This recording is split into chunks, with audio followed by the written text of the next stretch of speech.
gentlemen, hello, people and animals and household appliances. What about me? Bacterias, different frequencies of light. Hey, I'm here. And you're a gentleman. I already specified that. That was the second thing that I said. Oh, thanks. Also, Joe. Hey, Joe. Welcome to the Hello. Rage Select Podcast. I'm Jeff. I'm me. You're Joe. That's who you are. Yeah. And it's time. It's time for another podcast, another week, another podcast. It's the 123rd podcast I've done since we've started Rage Select. So how many more to go? This is the last one. Oh, okay. This is the finale, right? Oh, is that why you asked me to bring you a gold watch? yeah. I thought that was a bit presumptuous. For my, but- I can't afford to pay myself a pension. I figured you were covering that, right? Oh. Is that not- I kind of spent it on Arby's. Oh man. Well, did you at least bring some of the Arby's? No. No. Does Arby's have regular fries, or is it just you're fries? I think they have wasted time fries, yes. Okay. Is that regular or curly? That would be regular. Oh, okay. Wait, you're not down with the regular fries? No, they got curly fries. Oh, okay. I think I curly fried myself out when I was in school as a kid. Like, I think they were just Whoa. ordering so many curly fries. I'll tell you who's fries. I'll tell you who's got a fucking problem, all right? This fucking Five Guys burgers and death because Because they want to shove fries up your fry hole? no, because they're Cajun fries. Like, the moment it touches my tongue, there's just lava spewing up my esophagus Oh, I see. immediately. Yeah, you have white people problems. Yes, yeah. Acid reflux, super white people problems. Well, before we start, I was actually going to tell you about another white person problem that I have. Is I'm trapped in the bureaucratic video game nightmare that is the Texas Department of Motor Vehicles. Woo, buddy. Because I got, and this is not going to be a long story, I got a citation because my registration was expired. So I went to go renew my registration. It turns out they passed a law that, like, if your safety inspection is, like, it expires this month, right? Yeah. Then you can't renew your registration. Right. So then I went to get my car inspected, and then they were like, well, your tires are bald and your emergency brake doesn't work. So then I had to go buy new tires and emergency brake. And Pretty sure that was cheap, though. God, fuck that. No. Well, I went to find, like, an honest mechanic to be like, here's $50. Can you just, like, make my emergency brake pass inspection? He's like, oh yeah, we could tighten the shit out of that. And to be fair, the tires on my car were I mean, they didn't have any tread left on. Yeah, them. they were made of a hobo foreskin. That exactly. They were just garbage. So yeah, but it's been a nightmare. I also don't understand. I don't understand why. And I'm sorry. We'll get back to more interesting stuff like video games in a second. But I don't understand why in this state, if I don't. Okay, so if my registration is not expired, right? I can go online, I give them $50, $60 or whatever, boom, done, right? Yep. If it is expired, I have to go to the fucking human refuse station, which is the tax assessor's office or the comptroller or fucking the Department of Trademarking or whatever the stupid. And then you sit in this room, and there's like two people working there. There's two people working there, and they've got a drive-through lane where, like, one of the people is alternating between customers and the drive-through lane. And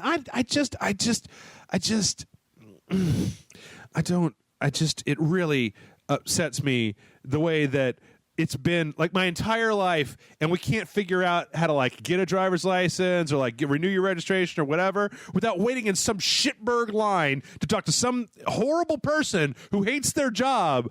Like, well, what does it accomplish? Because what is it that you can't do online other than the old lady saying, well, you haven't been driving it with the registration expired. Like, I went up there, and what they were looking for was I handed the lady my driver's license and, like, she's my license plate number and the VIN number, and then she's going to put it into a computer, and she's going to do a bunch of shit. Then I'm going to hand her my credit card, and then she's going to run my credit card. She's going to hand me a registration, right? Yep. So why can't I just go online, type all those numbers in, give them my credit card number, and then they'll just mail me the registration?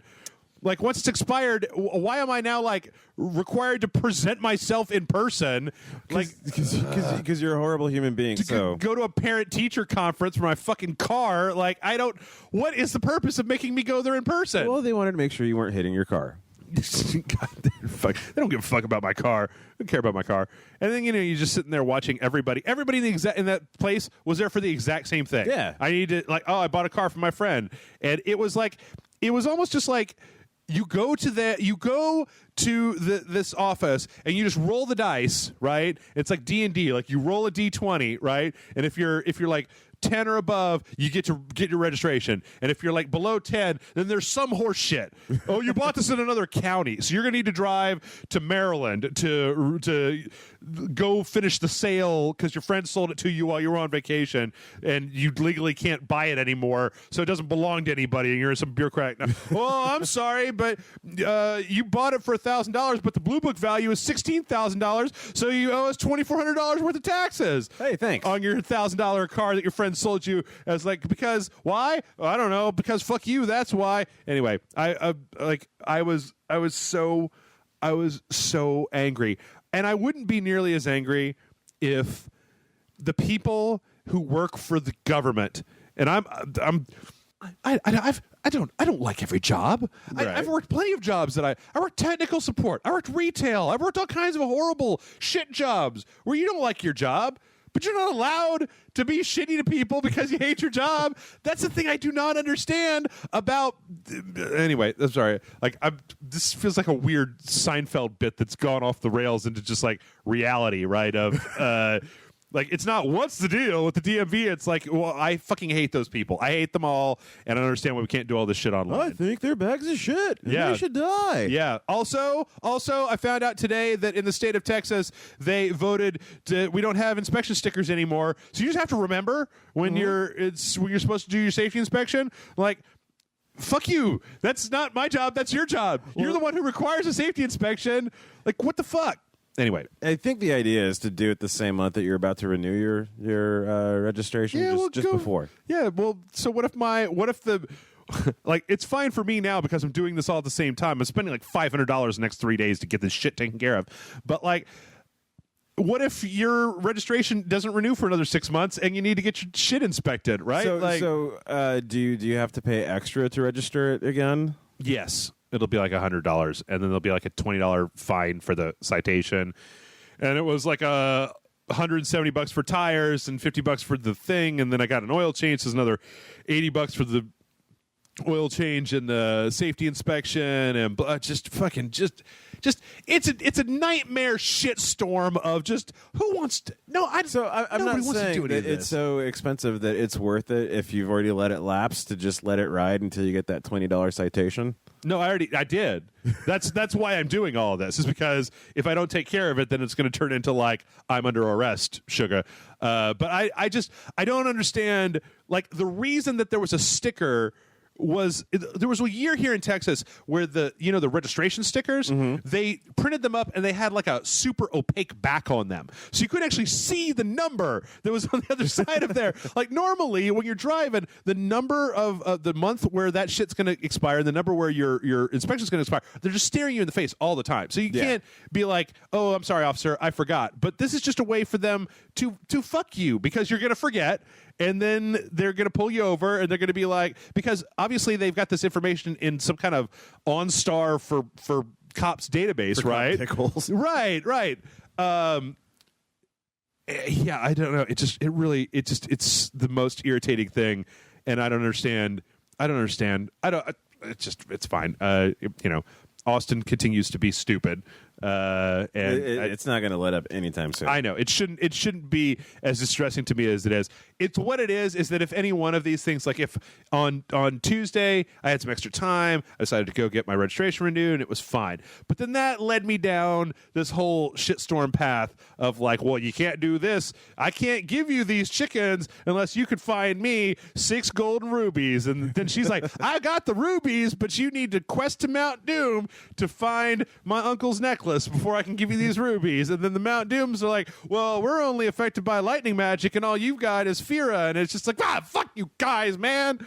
Like, I just don't understand why I can't sit here in front of my computer and do all that shit. Like, you can do everything else in the entire world, including paying all of your bills, ordering a cab, getting groceries delivered to your house. Yep. Any of these things you could do online, but the state is just like, oh no, it's expired. You've got to come down to the world's worst place of all time. But isn't it at least by quality seafood?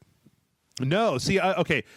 I'm closer to one that's in North Austin. That's in Pflugerville. It's not even Travis County. Oh, okay. And it's a little substation. and it's always been my go-to over the years because nobody fucking knows where it is because it's like hidden, like down a back road. But see, you know what? The other thing is that I know that once I get this, the place where I have to go to get rid of my stupid citation is the cop station, and there's always a line. There's like one weird bank teller window in the cop station, and there's a huge line of people that are waiting to get up there because they're trying to dismiss their shit. Why can't I just dismiss my shit online? Just go online and dismiss your shit. But I went to that cop station one time because I wanted to report that I had been burgled. That I'd been. I had my because I got my credit. This is a way longer story, so I'm not going to get into it. But I got my credit card stolen, and it bounced my rent check. And nice. So it bounced my rent check, and I went to go to my apartment complex, and I was like, "Hey, I've been living here for 5 years, right? Sorry, I'll write you another check. It's just I need a day for my bank's sorting this out because they took all my money, right? My bank is giving it all back to me. Should be done by tomorrow. I'll write you another check." And they're like, "Okay, well, that'll mean it's 6 days late and you're going to owe us like $6 million fine." And I was like, "But I got my credit card stolen, right? And I've never been late before. Like, I'm not a derelict." And they're like, "Well, the only way that we can accept that is if you go get a piece of paper from a police detective that tells us what happened." And I'm like, all right, so I went down to the cop station, waited in the horrible DMV line, went up there and was like, "I've been robbed. I'd like to talk to an officer of the law about this." And they're like, "No, here's call that number that's printed on the wall." And I was like, "Okay." So I go home and I called the number that was written on the wall, and I was like, "Hi, yes, I was burgled. I need a police number. Like, I don't care. Like, if they caught him, I wasn't going to go press charges. I just needed to be able to pay my rent, right?" Right.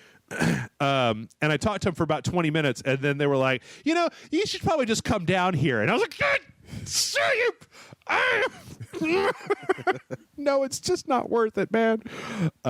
Anyway, so that's been my life. That and I upgraded to the Hulu Plus version that doesn't have any ads on it.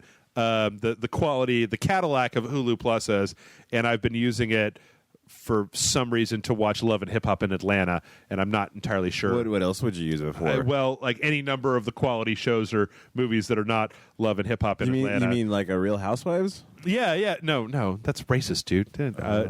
No, I mean like Hoarders or I don't know, Mr. Robot or this abscess on my foot. Yeah. But instead, I've now watched a full season of Love and Hip Hop in Atlanta. And are you a changed person? I used to watch reality TV as a way to feel better about my own life, but that was when I exclusively watched Hoarders. Right. And then I used to watch Jersey Shore just to be like, these stupid assholes. I've got my brain cells. That's right. I'm so much smarter than them. And then I found out how much they got paid, and I was like, oh, well, fuck, I'm not smart after all. Like, they're... Yes, they will do horrible things and care about their abs way more than my non-existent abs. But they also get like $3 million a season for this. Like, they don't. Those Guidos never have to work again. Like, well, and they get paid to go to a party. Right. They get paid to act like stupid dumbasses in a party house for like 6 to 8 months. And you know what? I'll be as reviled as Snooki if you give me $3 million. I don't give a fuck. I'll get a spray tan and say dumb shit too. Didn't MTV have some sort of like country bumpkin version of that? Like, how much were they paid? Like, Honey Boo Boo? No. Like MTV had like Southern and Crazy or something like that. Oh, I don't know. Sweet 16, 16 and pregnant, 16 and on fire, 16 and crazy. Yo MTV 16. Yo MTV 16. Yeah, I'm sure that was the thing. I don't know. That's the thing, is that I don't normally watch reality TV because I'm a highly impressionable young man, and I will watch all of a season of reality TV. I've seen every episode of The Jersey Shore, and they're all terrible. Well, what about that one where the one dude punched the one chick? Oh yeah, you mean every other one? Oh, okay. Yeah. Cool. And then two gross people banged, and that was what happened excellent. after that. And then everybody got drunk, and Pauly D cleaned off of his sneakers before they went out to the club. Well, if you don't respect your sneakers, then like nobody's gonna respect you. That's very true. That's very true. But no, Love and Hip Hop in Atlanta. I don't know. It's interesting. Not really. Like it's full on throwing drinks in people's faces. But now I know too much about it. Now I could be like, I don't know why anybody would get with Stevie J, Joe. He's a dog, man. Like, he's just a fucking dog. And how many times has he got to disrespect Mimi before she just finally says, like, no? I mean, at least Jocelyn has the good sense to, like, after he's fucked her like 4 times, just be like, well, I'm going to continue fucking you to get a record deal. See? And now I know too much, and I can, like, say things about Love and Hip Hop in Atlanta. Laying the groundwork for Empire. Oh, see, and that's the thing. I should probably be watching Empire. You should be watching Empire instead of Love and Hip Hop in Atlanta, but see, I can play Chibi Robo and watch Love and Hip Hop in Atlanta. I can play Transformers Devastation and keep like a half an eye on Love and Hip Hop in Atlanta. Just when I hear the big dudes jump out to hold somebody back because they're going to throw a candle in somebody's face, and then you just pause. Then you just pause for a second and be like, "Oh shit, they're fighting!" Except they never let them actually fight. There has not been a single weave torn off the entire Love and Hip Hop in Atlanta. Well, I'm pretty sure their insurance won't cover it anymore. Yeah. Like after the first few seasons of The Real World, insurance company was like, okay, reality shows, fun's fun, but this is enough. I don't know. See, at least on Jersey Shore, they would always let them get in at least 3 or 4 good punches before that. But like, well, because they were all so drunk, none of them could sue. That's right. But on Love and Hip Hop, it's like, I don't know if it's because like it's mainly centered around these women, and they're all very attractive, and they're like pop stars and stuff. So does love ever actually converge with hip hop? Of course. It's all about the intersection of love and hip hop. Is it love for hip hop or love as it pertains to those who perform hip hop? It's both and neither, and wow. It's everything and nothing. But there's also like Love and Hip Hop Los Angeles. There's like 4 seasons of Atlanta, and then there's like a whole bunch of other shows like Hollywood. And I don't know. I gotta like write the great American novel or do something with my life that is not watching reality television. No, you need to write the great American novel about love and hip hop. About love and hip hop and prejudice in Atlanta. Yeah, I mean, essentially, you've become an authority now. No, God, you could be on the History Channel when they're talking about the love and hip hop saga. Right. I like the guy in the suit that they come over to, like, in season 2 of Love and Hip Hop, we really saw the groundwork being laid. Blah, blah, blah, blah. Well, that's more than enough about my stupid life. I haven't done anything outside of that recently. Joe, what have you been up to? Anything interesting been going on in Joe's town?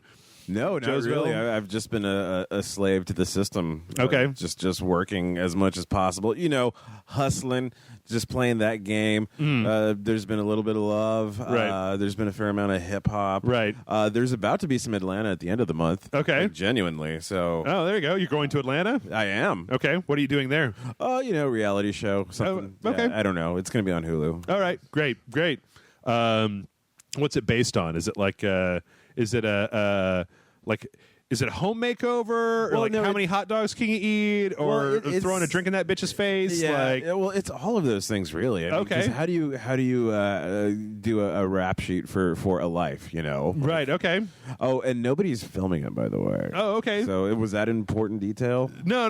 It's just more performance art, though, at that point, rather than reality television. But then I'm not a reality star, so I don't want to go that way. Well, you could maybe film yourself the entire time. You did the front-facing camera on your phone, and then create your own show. Okay, there you go. It's a one-man, or like one of those GoPros on an arm that just is pointing at you, so that you're just walking around like, or like double GoPros, one facing me and one facing away. Yeah.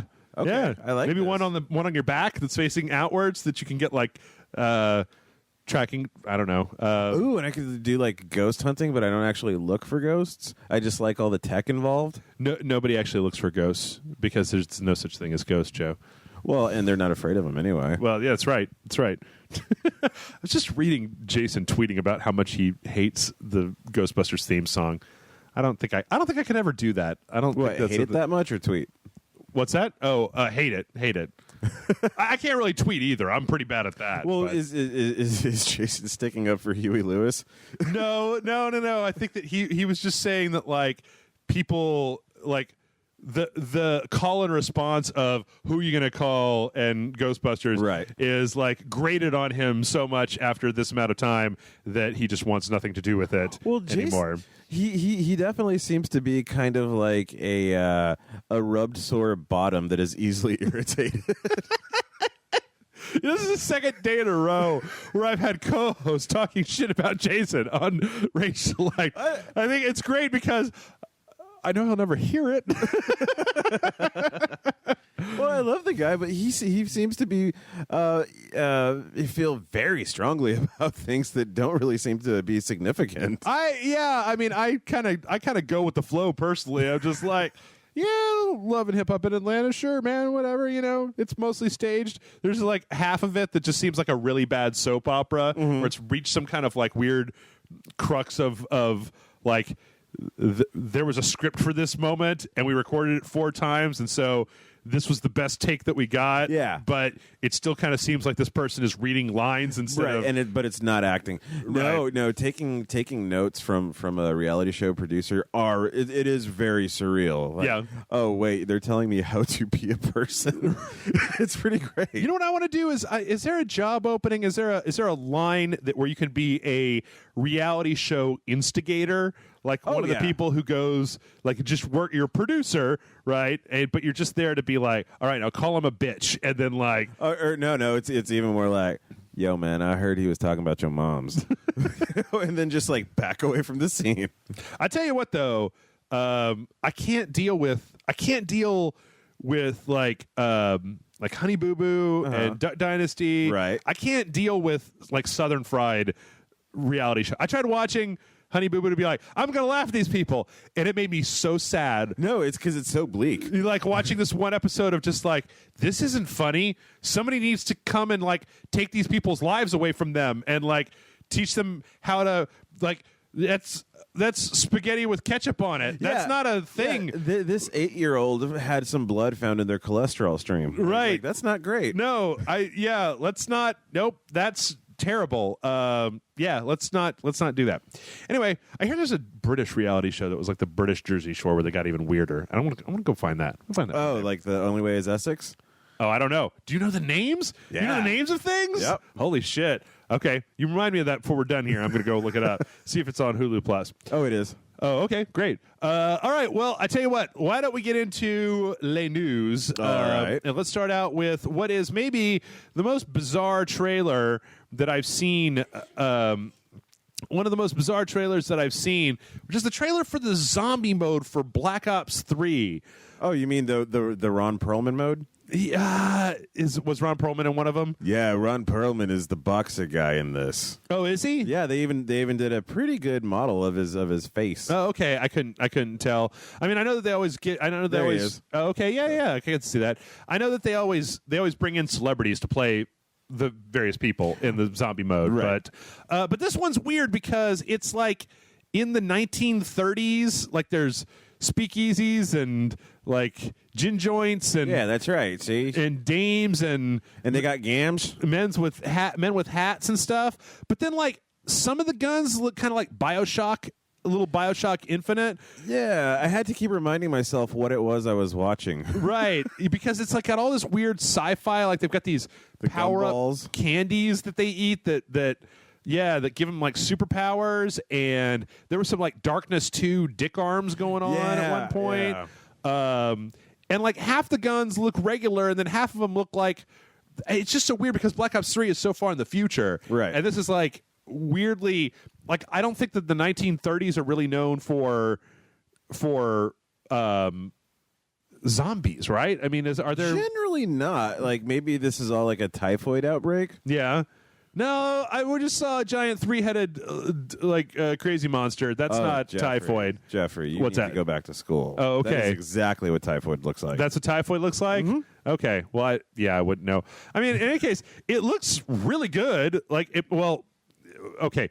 Treyarch at this point could put together a trailer. Like, it could be garbage. Have you ever played any of the zombie modes for any of the Call of Duties? Nope. Are they funs? I don't really know because I haven't really played that many of them. I mean, I played one. I think it was like one of the Black Ops ones because last year was the one where it was aliens instead of zombies, where it's exo mode instead of zombie mode. And the year before, like I think in Black Ops 2 was it where it was like one of them had like JFK.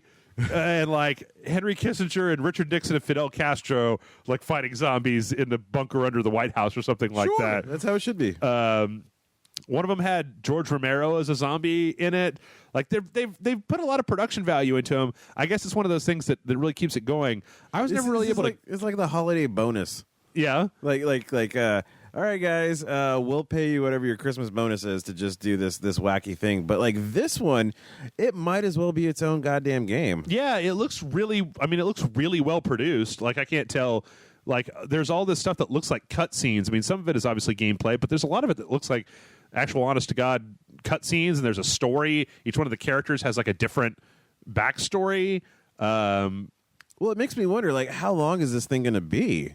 Well, generally speaking, from my experience, it's like a horde mode, right? So there are rounds, and then if you can survive a certain number of rounds, like last year's I think last year was Exo mode, but last year, or maybe it was one of the zombies last year, maybe it was the year before last where they had Exo mode, but one of them, it would be you were like pushing forward through the map. So when you beat one area, then you would move up to the next area, and each area had a different set of so as you kill the zombies, you can use that money to buy guns and power-ups and environmental things. You put together these traps and stuff. You go to the anti-zombie store. Right. I guess I feel like it's kind of the third leg of the Call of Duty franchise, where you've got the single player for single player, you've got adversarial multiplayer, and then you've got cooperative multiplayer. I just never really have gotten into it, but this one strangely makes me want to get into it because it's so stylish. Well, and it does really make me think like, oh man, I miss BioShock. Yeah. The fact that there will probably never be another BioShock game, or at least until they remake the franchise or whatever, they reboot it from scratch. So anyway, I recommend everybody go take a look at it. It's called Shadows of Evil. It's a pretty kicking music. I mean, it's a really well put together trailer. It almost kind of feels like a cue of like, hey, we're bringing back big band music. Yeah. Oh God, who's going to bring back big band music? Big Bird music. Who's going to bring back Big Bird music? Mm-hmm. Yeah. I'm guessing the letter H. Okay. Yeah. Well, H is for heroin. Oh, okay. Yeah. Heroin. All right. All right. Well, next up in Black Ops news, apparently, I don't really understand this, but apparently, Black Ops 3, when you load it up, the entire campaign is going to be open for you to play in any order that you want to from the beginning. Huh. And there's a weird quote here from, let's see, Jason Blundell, director of both the campaign and zombies mode. And he says, the way the story is constructed, it's more than just the end moment. I'm sure there are many films and other media types where you could read the last page or see the last minutes, but really you've got to experience all the other stuff to truly enjoy it. And the only thing I can think of is that maybe it's like if the campaign is too hard that he wants people to be able to continue on and still see the rest of it. That's the only thing I could really think, yeah. But that seems to me to indicate more like, why not just put a prompt in where if you die a couple times, it's like, hey, do you want to skip this mission and just go on to the next one? Like, I don't know. Like he kind of compares it to Netflix binge watching. I'm like, but no, I don't watch Orange is the New Black. I don't start at the end of the season and then go backwards. Like, I watch them in order. So I'm trying to figure out who the fuck this is for. I'm not sure. Because if you really, the Call of Duty single-player campaigns are like 4 to 6 hours long anyway. They're like a weekend, right? Like a solid day worth of playing. Well, maybe it's one of those development things where a bug is actually a feature. Maybe. I don't know. Like, I've never met a Call of Duty campaign where, if it's the weekend, you couldn't start playing that shit at noon and still have time to go out at the end of the night after you beat it. So I'm really not entirely certain why. Why they would do this. I guess no. There's not really an interesting reason for it to happen. Okay. So here's something that I could maybe think is that if you did research, right? If you did market research, and I've done research. Okay. If you've done research and you know that most people don't finish video games, right? Yes. Like only 30 or 35% of people actually finish video games. Is it really that low? Yeah, it's less than 50%. So it could be a way to maybe keep people who don't have a lot of time, who could be like, I just want to skip to the end. I just want, I'm going to play the beginning, but then be like, you know what? I'm kind of done with this. I just want to get into the multiplayer. Let's just see how this shit wraps up at the end. Okay. Boom. You play the end of it. It'll be interesting maybe to see, to maybe play it and then think about it from the perspective of somebody who played like the first mission, the middle mission, and the last mission, who truncated their own campaign, and see if it still makes sense in that way.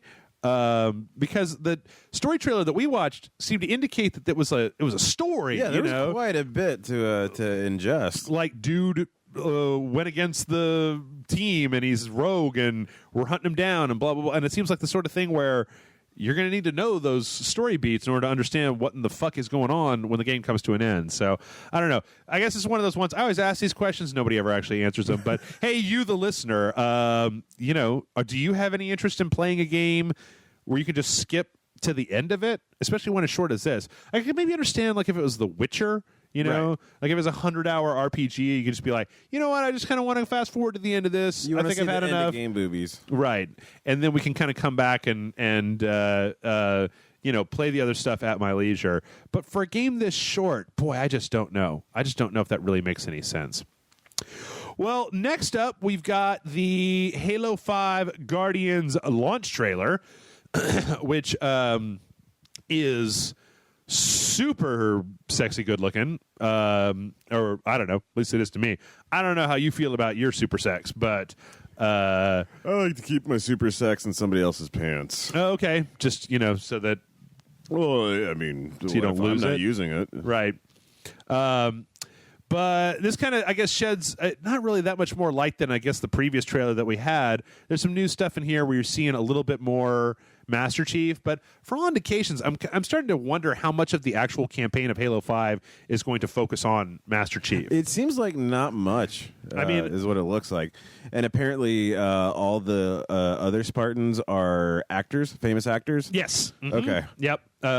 Nathan Fillion being the one that I know. The rest I don't really. Well, what I don't get is because he was in Reach, right? Like he played a dude in Reach. So yes. Is it the same guy given like super juice, or is I don't know. I don't know. Right. I have no idea. I'm sorry. I don't have any idea. Right. I don't think so. Maybe.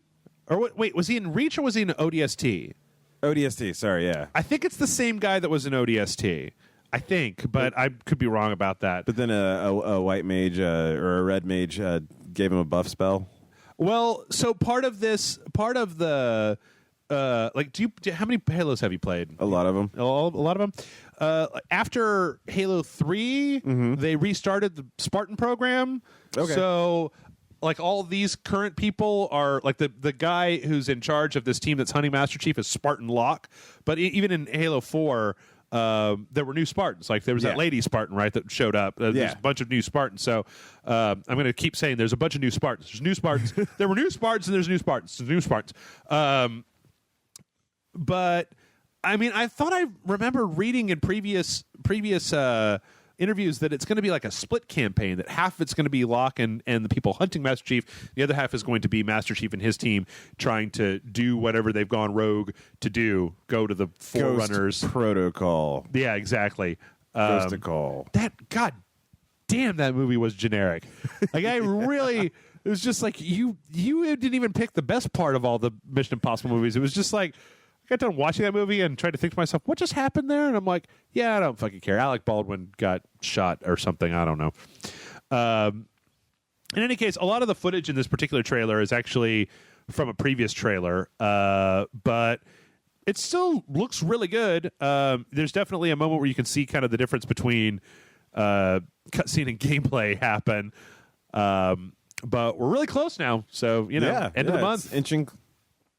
Inching up. I guess it's, I mean, I don't know why they would release just in time for Halloween, but, I think it'll be fine.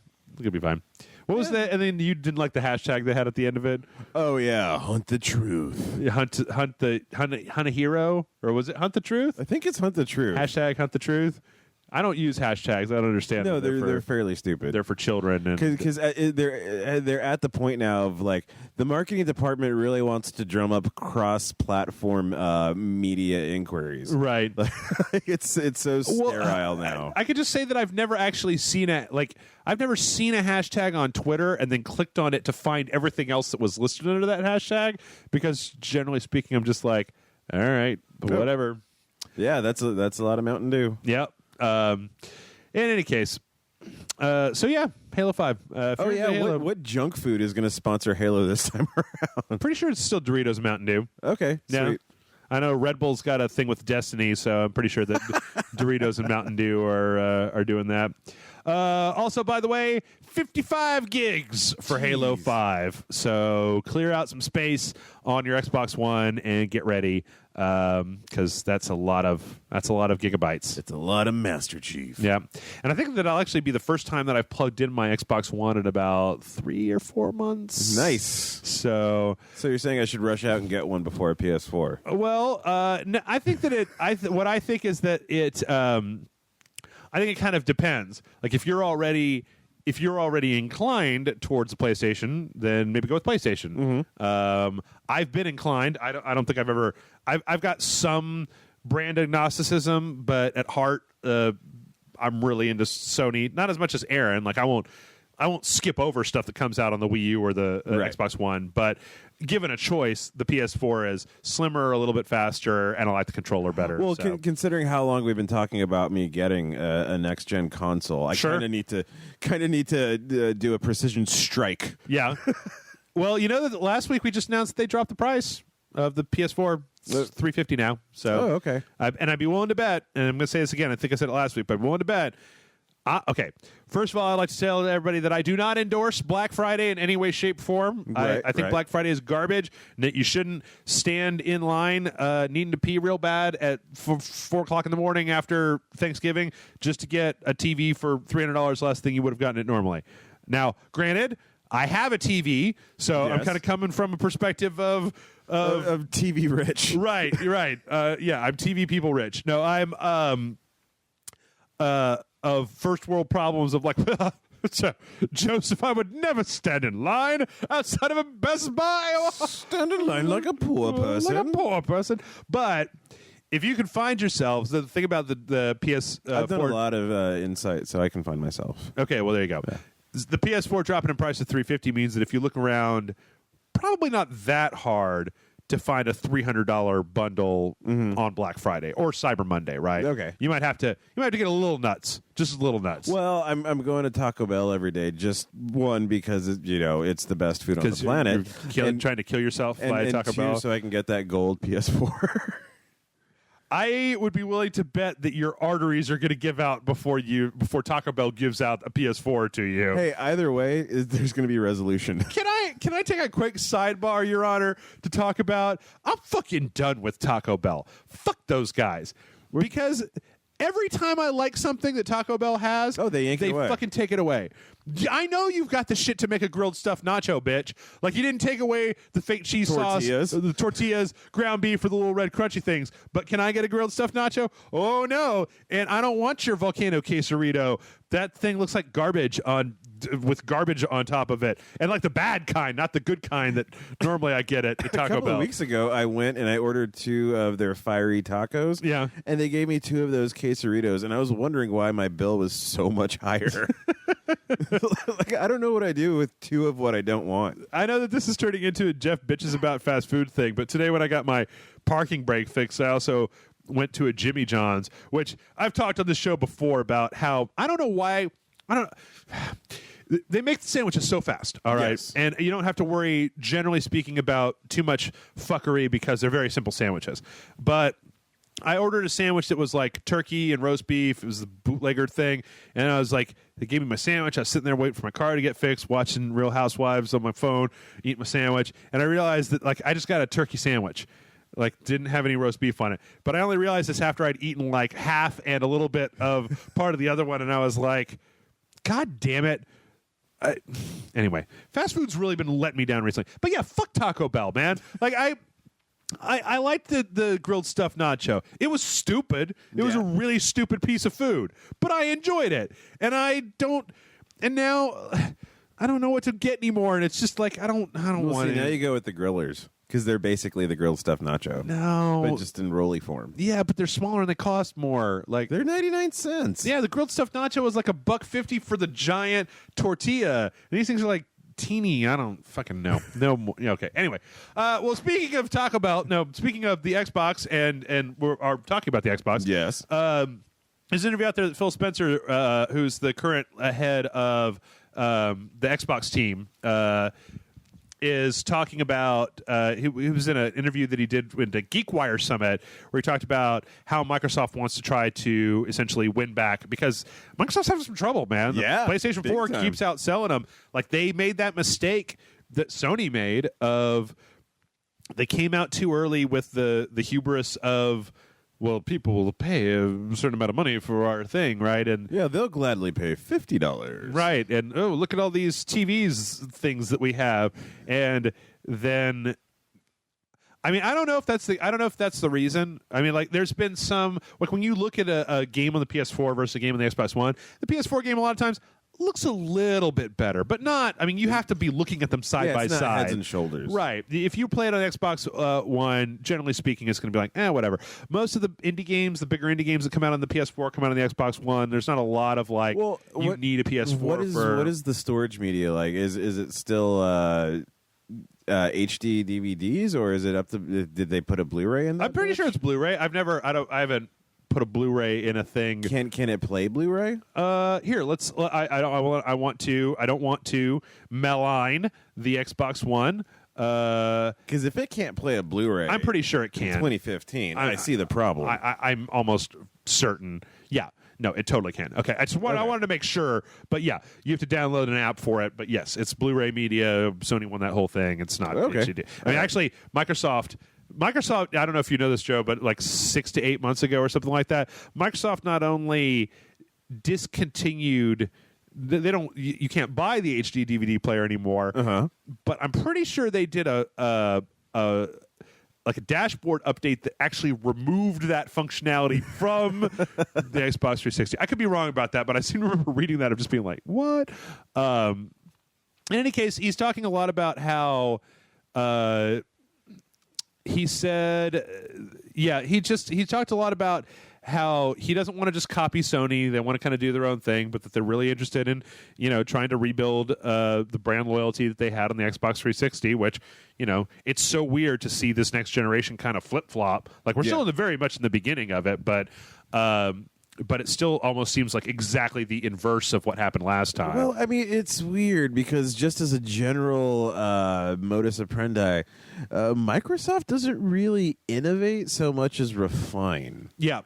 And I just don't, from what I've seen, at least, they're not really refining shit other than being invasive and creepy. I don't think anybody's refining shit this generation. It's just better hardware. Like, they're just brute forcing stuff. Well, I mean, okay, so let's think about it. Both systems have an option to like share or stream, right? That's kind of interesting, but I mean, and I wonder. I know that like Aaron will go on and watch streams on his PS4 of other people playing games that he's interested in on Twitch. But for me personally, I mean, I've got all the hardware I need to stream normally, so I don't normally take advantage of that. Outside of that, I mean, you can buy the games digitally, but you can do that on the previous gen consoles. Yeah. It just looks better. I mean, that tends to be most of what I'm getting at it so far. Like, the PS4 has a camera and the Xbox One has the Kinect, but I don't really know anybody that uses those. Right. Most games don't even have support for them. I mean, there's been more of a focus on getting more indie titles onto both of those platforms than there was in the past, but not so much so that you would need to do anything. I mean, I don't think either one of these consoles. I mean, I like my PS4 and I play it all the time. My Xbox One, when I play stuff on the Xbox One, is fine, but none of them. It really just feels like a glorified, like a PlayStation 3 that I shoved a new video card into. Okay. More than it does some kind of quantum leap. It's just the same closed architecture that you get off of a console so that you can be assured that spyware isn't going to cause The Witcher 3 to run like garbage, on my console. In any case, I love this, and I think that anybody who's interested in the industry should watch this interview with Phil Spencer. I think that I cannot wait for next year because Microsoft has a whole bunch of games that are supposed to be coming out next year that I'm hoping will get them back to a place because I want, as I've said hundreds of times in the show before, I want Sony and Microsoft at each other's throats. Oh, yeah, no, they should be competing. Constantly. They should be trying to win us over. I want Xbox One to come back right now just because, I mean, what the fuck, man? The Xbox One has been $350 for a while now. Sony just now dropped the cost of the PS4, I would assume, for looking at Black Friday to get parity with the Xbox One. because they don't have to. I mean, they're still. I stopped reporting on it here on the show. They're just selling the shit out of PlayStation 4s, and Xbox doesn't really have much of a hold in Asia. Europe is largely a PlayStation country. Like, it's worth remembering that we're not the only place that buys a shit ton of game consoles. Well, yeah, because Sony has been feeding that market for ever 20 years now. Yep.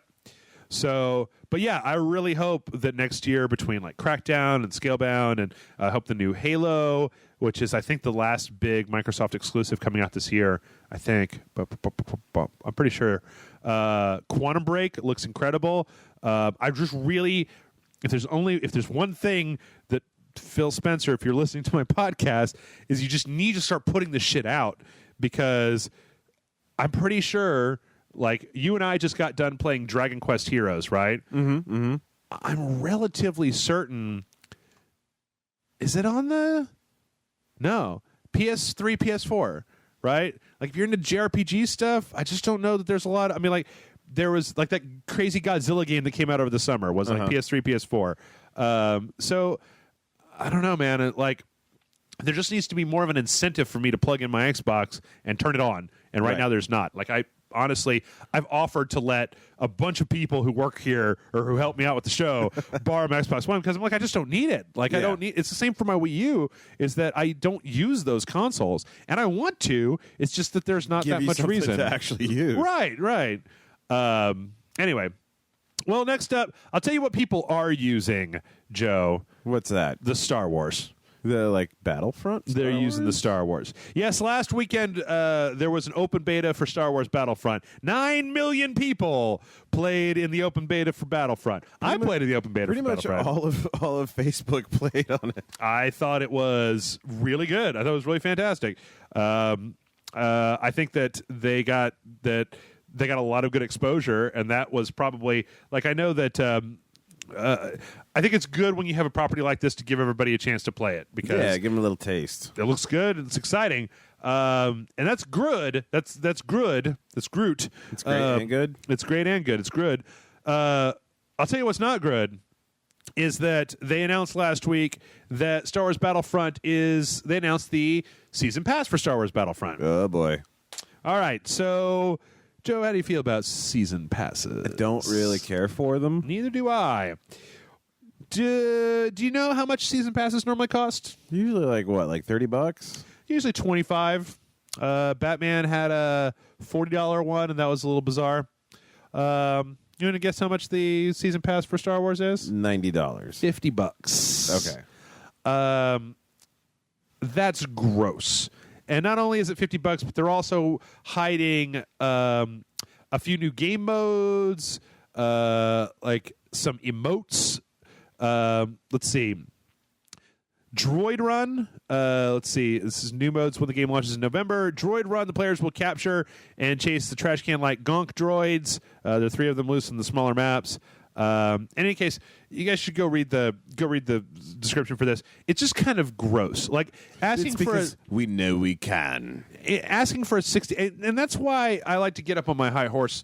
Like when the Batman DLC was announced, they were like, and I said it's $40. That's too much, and people were like, no, and because it's only a matter of time. If they know that you'll pay $40 for Batman, they know you'll pay $50 for Star Wars. Yep. They know you'll pay $60 for. Take a guess. Like the Doctor Who sex adventure. No, nobody. There hasn't been a good Doctor Who game ever, which is one of those weird things. Like I do not understand why we don't have good Doctor Who or Star Trek games. Like, what the fuck? I mean, there's been some decent Star Trek games, but if you can have Mass Effect, you can make a Star Trek game. Any case, let's see what all is included here. This is a bad article, so I'm going to look it up over here. Star Wars Battlefront Season Pass. Let's get a rundown on Electronic Arts' website. Sell me, EA. No, okay. Season Pass. What does this say? Season Pass. Expand your galaxy with the Star Wars Battlefront Season Pass. Get 4 upcoming expansion packs filled with new content, 2-week early access to each expansion, and exclusive shoot first emote. What? Oh God! I don't like the Greedo thing. What would that be though?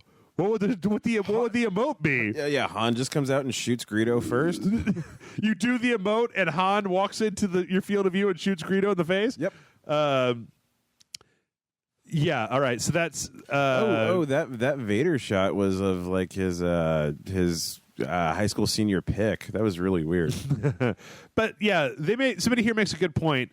$110 for the whole thing. $60 for the game, $50 for the season pass. That's too much. That's too much.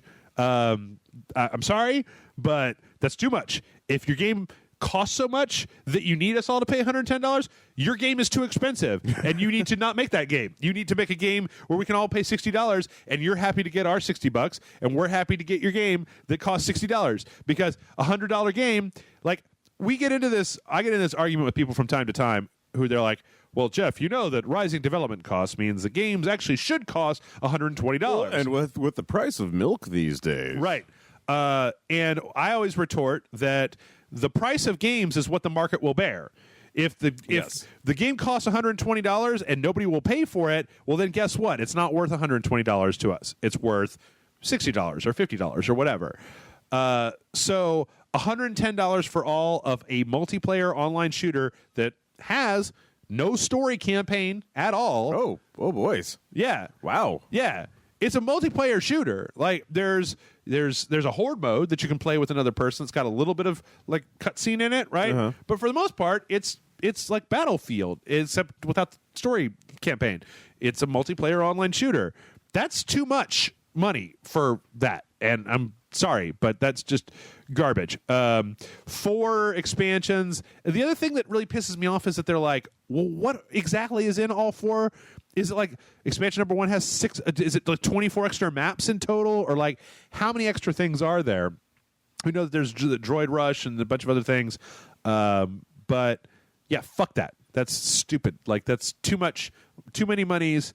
And the video game industry should know at this point, or well, I guess they know that it's Star Wars and that everybody will fucking buy the shit out of it. But if you keep doing this, eventually it's going to do what happened to to Plastic Instruments 5 years ago, where we all decided, no, I'm not paying for any of this shit. Yeah. Or eventually it'll just come to a point where people are like, fuck it. I'll buy it when it's on sale. I'm not going to buy it when it comes out. I'm not going to spend this shit. I'll wait a year for the Game of the Year edition to come out. Nobody's going to buy your thing that you spent all this money on. So get your head out of your ass, EA or Activision or DICE or whoever the fuck you are, EA. Anyway, speaking of paying money for games that you already own, yes, Destiny is getting microtransactions yesterday. Hey, excellent. Yeah, and personally, I don't have a huge problem with this because the microtransactions are for cosmetic items only. And the microtransaction money that people spend in the game is going to be used to make more content to put back into the game. Okay. So like Hello Kitty paint jobs and shit? I don't know. Haven't looked at it yet. I know there's emotes, and it'll cost you like what, $35 to get all the emotes that are in there. But like, who the fuck cares? Like, I don't even understand how another person can be mad about that. But I want all the emotes. You can literally only have 4 of them at a time. They're mapped to the D-pad buttons. Like, come on, dude. You don't need to do the Carlton in Destiny. It's fine. I mean, maybe spend $5 on that one, but whatever. But there was a little bit of a thing where there's a little bit of a kerfuffle online where people were let's see what was happening when they were looking. Okay, so when they were looking to return some of the items that they bought, there was a brief window that came up and said that, with a note that said consumable items cannot be returned. And this sparked up a lot of people's attention because why? Okay, because what they assumed was going to end up being the case is that you were going to be spending real world money for like enhanced loot drop timed booster packs, right? Okay. So for 10 minutes, right, all of your loot drops are 1 tier higher than they would normally be, so you could try to get better equipment, which is the kind of the whole point of Destiny in the first place. Well, Bungie's Luke Smith went on to Twitter and basically said, no, we're not going to do that. We'll never do it. If we do implement some kind of booster pack like that, it'll only be available to be purchased with the in-game credits and not with real-world money, because they don't want to get into that. Because at this point... Because then you don't have to return shit. Right.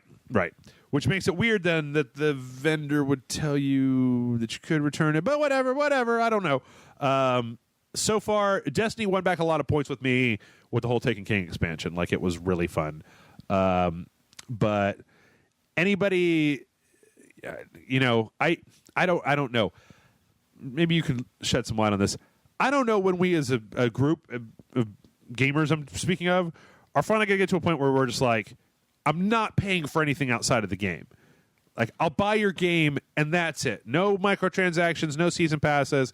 Or maybe it needs to go one step further than that. We need to go to a point where we say, if your game has these things in it, we will not buy it to begin with. Yeah, I think that would have to be the bigger stance because, there are people like me who don't do that shit. And like what you were talking about earlier, like, okay, if you plan on having like a bunch of like 50 extra missions, I do wait a year and then I get the Game of Year edition. Wait for a Steam sale and then pick up the expansion. Yeah, and then like, oh, this $90 value is $22. That I think I actually bought a copy of XCOM with the expansion because it was cheaper to buy on a Steam sale than it would have been to buy the actual DLC, even though I already owned it. The problem there, I guess the problem comes in the fact that we know for a fact that gamers have absolutely no self-control and will rail on the internet all day long and then go out immediately and buy. That's the thing. It's kind of like the solidarity of cats. Yeah, and I before I even did this, I kind of got to go out and buy stuff for the show, but I was guilty of doing that. Like, I would go out and buy some stuff. I used to rail against DLC for a while there, but DLC has turned out to be pretty good. But the problem that I have is that those microtransactions, they're looking. There's been research done that like most people don't even buy microtransactions, but there's like 1% of people that spend a fucking insane amount of money on microtransactions. Yeah. So they build the whole thing. It's worth it for them to build the whole thing into the game just for that 1% of the people that buy it. But then I'm offended looking at it. It offends me to see a second currency pop up in a single player game that's like, or you could just give us $5 if you want. And I honestly find that to be offensive because it means that there's part of the game that was developed with that in mind. I don't know. Blah. Anyway, next up, there's going to be a closed alpha for Doom. This is more of a public service announcement than anything else. Hey, this thing that you can't do is going to happen. Yeah. If you have, here's the thing. If you bought Wolfenstein The New Order, you should have a code. You can go over to their website and sign up for the closed alpha. I know that I'm going to do that as well because it's Doom. And I still can't tell whether or not it's going to be anything more than a huge steaming pile of garbage. But is it going to have The Rock in it? No. Okay. No. Well, then it's got a chance. But also, I don't know how much you know about this, but like John Carmack left id several years ago, so no Carmack at the helm. It looks pretty good. The video that they had at the Bethesda press conference last year was pretty sick. But anyway, well, I'll tell you what is more sick than that. Yes, is the illness that people have about Half-Life 3. Oh, math checks out. Half-Life 3 confirmed. Yep. You mean that shit? Yep. So apparently in the latest patch for Dota 2, there's a text file called hl3.txt that people opened up that had some code for zip lines, procedural spawns, VR, and NPC speech that's people like, Half-Life 3 confirmed! So you know, at this point, that is just Valve fucking with people. I really hope, the thing that I think could make Valve get up off their asses is they've got the HTC Vive coming out, and if they made Half-Life 3 developed from the ground up for VR as a way to try to sell those headsets, that could work. You know, if it was playable outside of the headset. I don't think they'd be crazy enough. Surely Valve wouldn't be crazy enough to make it so you have to have a VR headset to play Half-Life 3 because Gabe Newell doesn't want to be dragged out in the street and crucified by a bunch of Cheeto-swilling gamer jerks. Can you imagine? Can you imagine what would happen on the internet if Half-Life 3 was announced and you had to buy their $300 VR headset to play it? Pretty much the entire Seattle SeaTac area would be murdered. Yeah. Just to make sure. The president, Obama, authorizes a nuclear strike on SeaTac. Like, yeah, fuck you, Newell. Yeah, this isn't really. I mean, this could be absolutely nothing. I often wonder if maybe there's like some kind of internal app that they have at Valve for all of the stuff that they put out and for Steam or whatever to run through all of their code and run through all of their file structure and be like, yeah, the H, L, and 3 are next to each other in this one file name. Switch to something else. Just change it to something else. Anything. It's like, yeah, but that's not what it stands for. Something. You'd be like, we can't have that in there. You know what they're like. We can't have that in there. I thought you were going to go the other way, and it inserts HL3 just all over the place. Yeah. If I was Gabe Newell, I would just take some of my Steam money and just hire people to start spray painting like Half-Life. Gordon Freeman Lives, like under a bridge, right? Just all over the United States, hire a bunch of street teams or just one guy to go around and graffiti up. Hire Banksy. Plus, what if Gabe has enough money that he had Half-Life 3 and Portal 3 and Left 4 Dead 3 already developed, just so that he's the only person in the world that could play them? Like they've just been sitting like they've been done for years. If you go into Valve HQ, there's like one section where you have to do like a retina scan to get in. There's a guy with a gun, right? And back there, it's just all of the Valve employees playing Half-Life 3 deathmatch all day, just like, oh my god, this game is so fun. Should we let him have it? Nah, fuck him, man. Bet up another Steam sale. Ah. Oh man.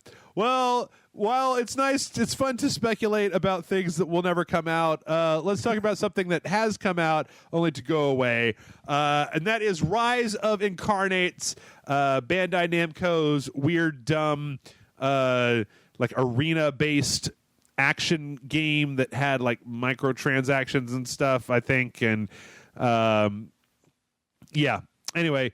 I think I played a little bit of this. Like I was trying to decide whether or not we should someday have it on actual Rage Select. It is, if I remember, let me just make sure that I'm thinking about the right game here. But if I remember correctly, it was like a 2-on-2 arena-based. Well, what the hell did I just search for? I searched for Bandai Namco. Well, did it come out? It brought me up all the games on the Bandai Namco. Incarnates. Oh, so okay, so it was free to play. Yep, this is the game that I was thinking of, where it was kind of an arena-based thing. Apparently, they're shutting it down. Was it not making any money? Probably not. Wouldn't be surprising to me. It was really, really bizarre, really difficult to. I mean, I'm sure that some people were playing it, but apparently it's still going to be running from now until December. They put some of the stuff on sale. I always like to tell people when this shit happens so they can go and, just free to download. If you're really interested in seeing what it was like, go download it and see if you found anything worth a damn. I played a little bit of it, and it just seemed very, very weird. Like gameplay-wise or like thematically? Both. I mean, it's a 2-on-2 multiplayer battle arena thing where it's like, if you ever played Final Fantasy Dissidia, it's kind of like that kind of jumping up and doing all kinds of crazy stuff, but it's like high fives and you and a partner versus another person, another partner. I think it's kind of MOBA-ish. I don't know. It was always bizarre. But hey, you know what? If you want to see what it was like, it's free to play. It's on Steam. Go pick it up. Well, I tell you what you can't pick up, and that's Epic Games' new game, because we don't even know what the fuck it is. They sent out a bunch of cards to people that say you were invited, and then they've got a weird logo on one side. On the other side, they say you were invited, and they've got things like for valor or for grace. And apparently there was like 30 different variations of these cards that were sent out to a lot of different people. They didn't send any to me, mofo. Way to go, guys. But they did send them out. So yeah, this will be the first game that we've heard from Epic since Fortnite, which I got to play a little bit. Do you know what that is? It's like a kind of a cross between Minecraft and Left 4 Dead, where there's like zombies, but then you harvest stuff and you can build structures. So it's kind of like tower defense mixed with a third-person action game, mixed with Minecraft, and it's interesting. I got into the beta and I played a little bit of it. I can't actually talk too much about it or put out any video for it because it's really still closed. But gotcha. Seems really interesting. I think they say that game's been in development for like 3 years, and they should probably just put it the fuck out. But I'm really interested to know what this is because I thought that Epic wasn't going to make games anymore. They keep saying, like, we're just going to make engines. I mean, I guess it's possible this could be Unreal, right? Like, you could download their client and get access to the Unreal beta. I guess it could be a new Unreal game. Doesn't have any real, like, the hallmarks of that, but I don't know. Or I guess Unreal Tournament actually came out, so it's probably not that either. All right, we're going to go ahead and speed it up a little bit. So the game Bloodborne came out this year. Okay. And you know how companies will put out like a like the complete edition, right? Or a collector's edition, right? Or sometimes if a game is very good, they'll put out like the Game of the Year edition. Right. All right. Sony is putting out and From Software putting out a Game of the Year edition version of Bloodborne before the end of this year when it's come out. A bit presumptuous considering I mean, I know there's some people out there, myself included, who might consider it their Game of the Year. I don't think it'll be mine, but I can't tell. Well, maybe they mean it's the Bloodborne Game of the Year. Like, of all the Bloodborne games, that's the one of the year. Of the one that came out this year? Mm-hmm. Okay. But basically just looks like they're going to be, it's just going to be the game plus the DLC added in. Yeah, I don't know. Sounds interesting. I don't know if that's... I don't know about the idea of putting out. Can we put out the Rage Select Game of the Year edition? Is that the... Oh, I've been selling those on the streets. Oh, have you? Yeah. Well, is that you? One. Oh, okay. But actually, it was traded in for Taco Bell. Oh, okay. Okay. How much Taco Bell you get for Game of the Year Rage Select? I got a chalupa. Oh, gross. All right, so the indie horror. Yeah, let's go ahead and wrap this up. Indie horror title Allison Road closed down their Kickstarter because they got picked up by Team 17's. I think that's who it is. Yeah, Team 17's indie games program. The guys that make Worms. Okay. The Escapists have picked them up. So they closed out their Kickstarter, and as I understand it from the article, it looks like everybody's going to get their money back. They're just like canceling it entirely and then just kind of coming under the wing of Team 17, which is interesting because Allison Road, I don't know if you know this, is the spiritual. It's a team that wants to make something that's very much like PT was. Okay. And I'm pretty sure I played a little bit of it. It seemed real spooky. It didn't seem... I really liked the recursive nature of PT where you were going in a circle. Yeah. And this was just like exploring a house that was kind of weird and messed up, and every so often a bloody ghost lady would come out and be like, bah! And you're like, eh.